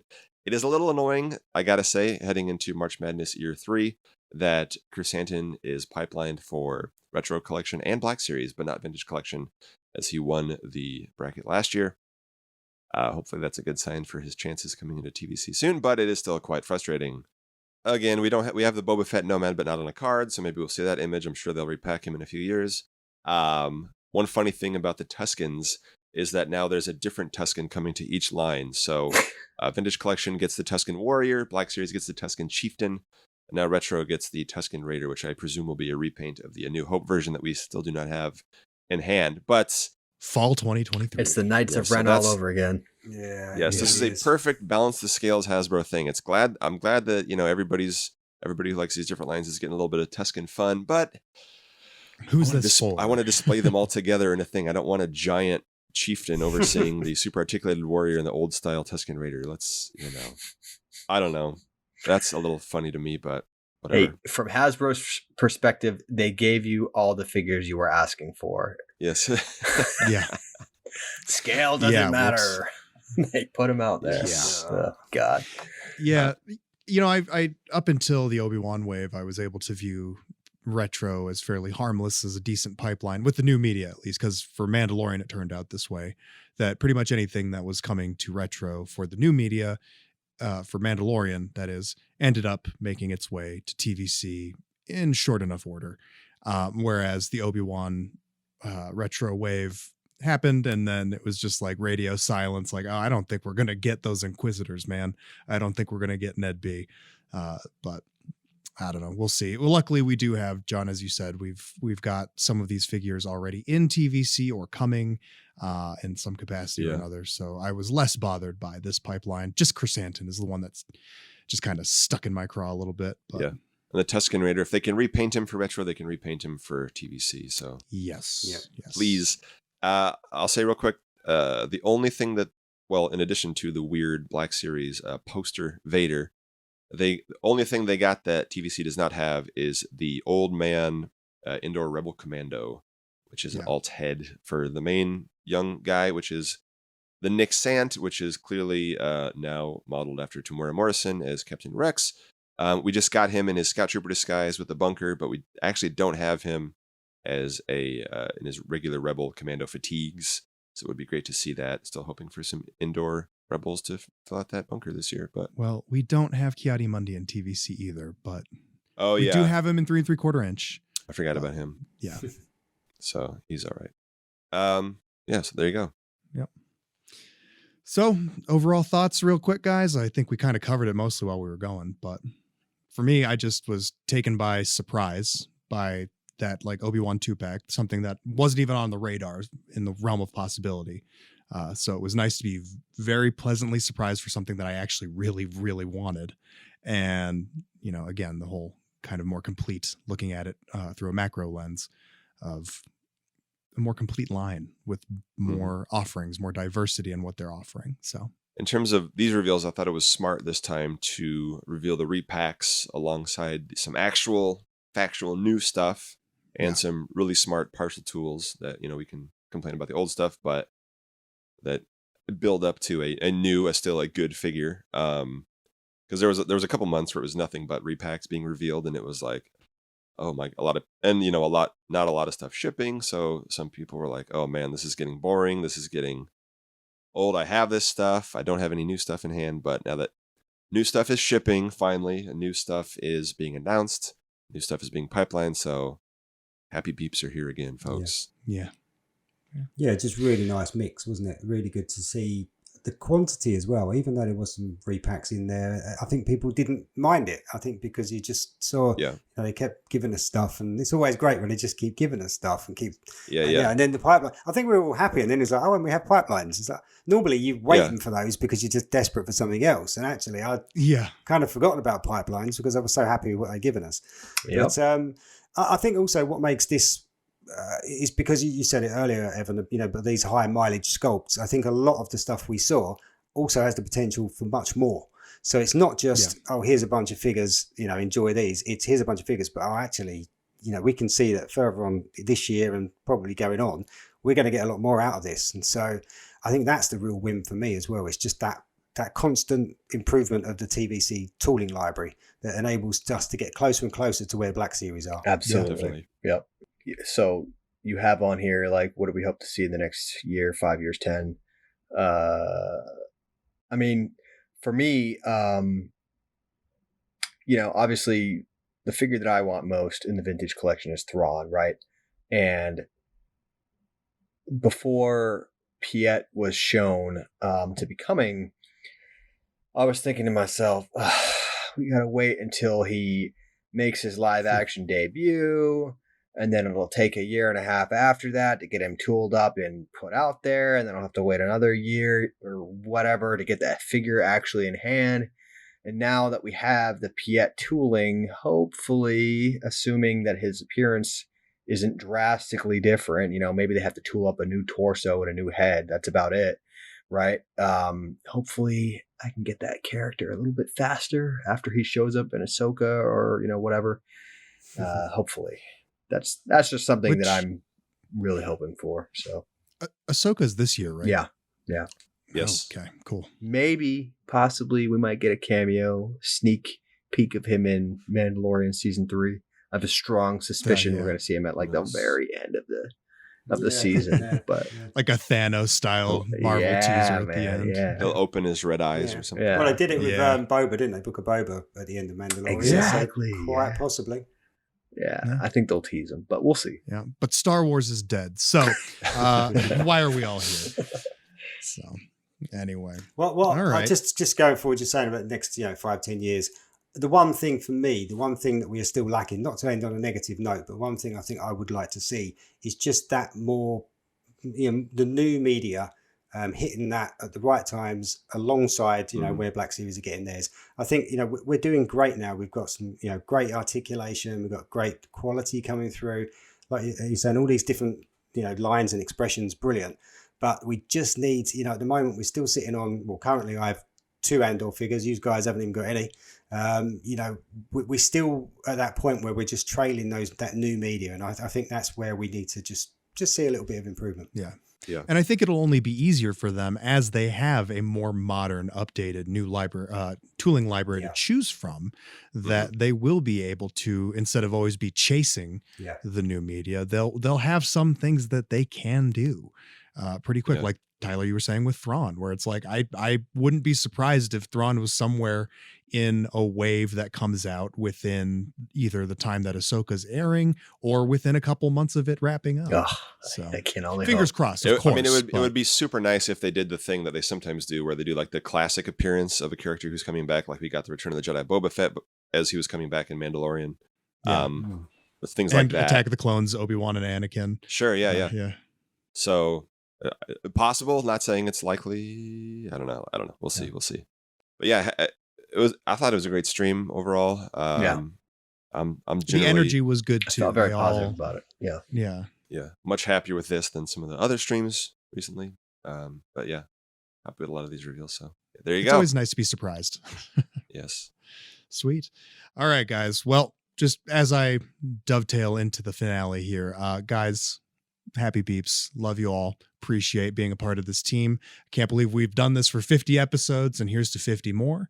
It's just it keeps me happy. It keeps me busy. That's yeah, can't wait. So again, stay tuned everybody for the March Madness recap kind of episodes we will knock on wood, hopefully be doing if we have the time this month. We'll have the time.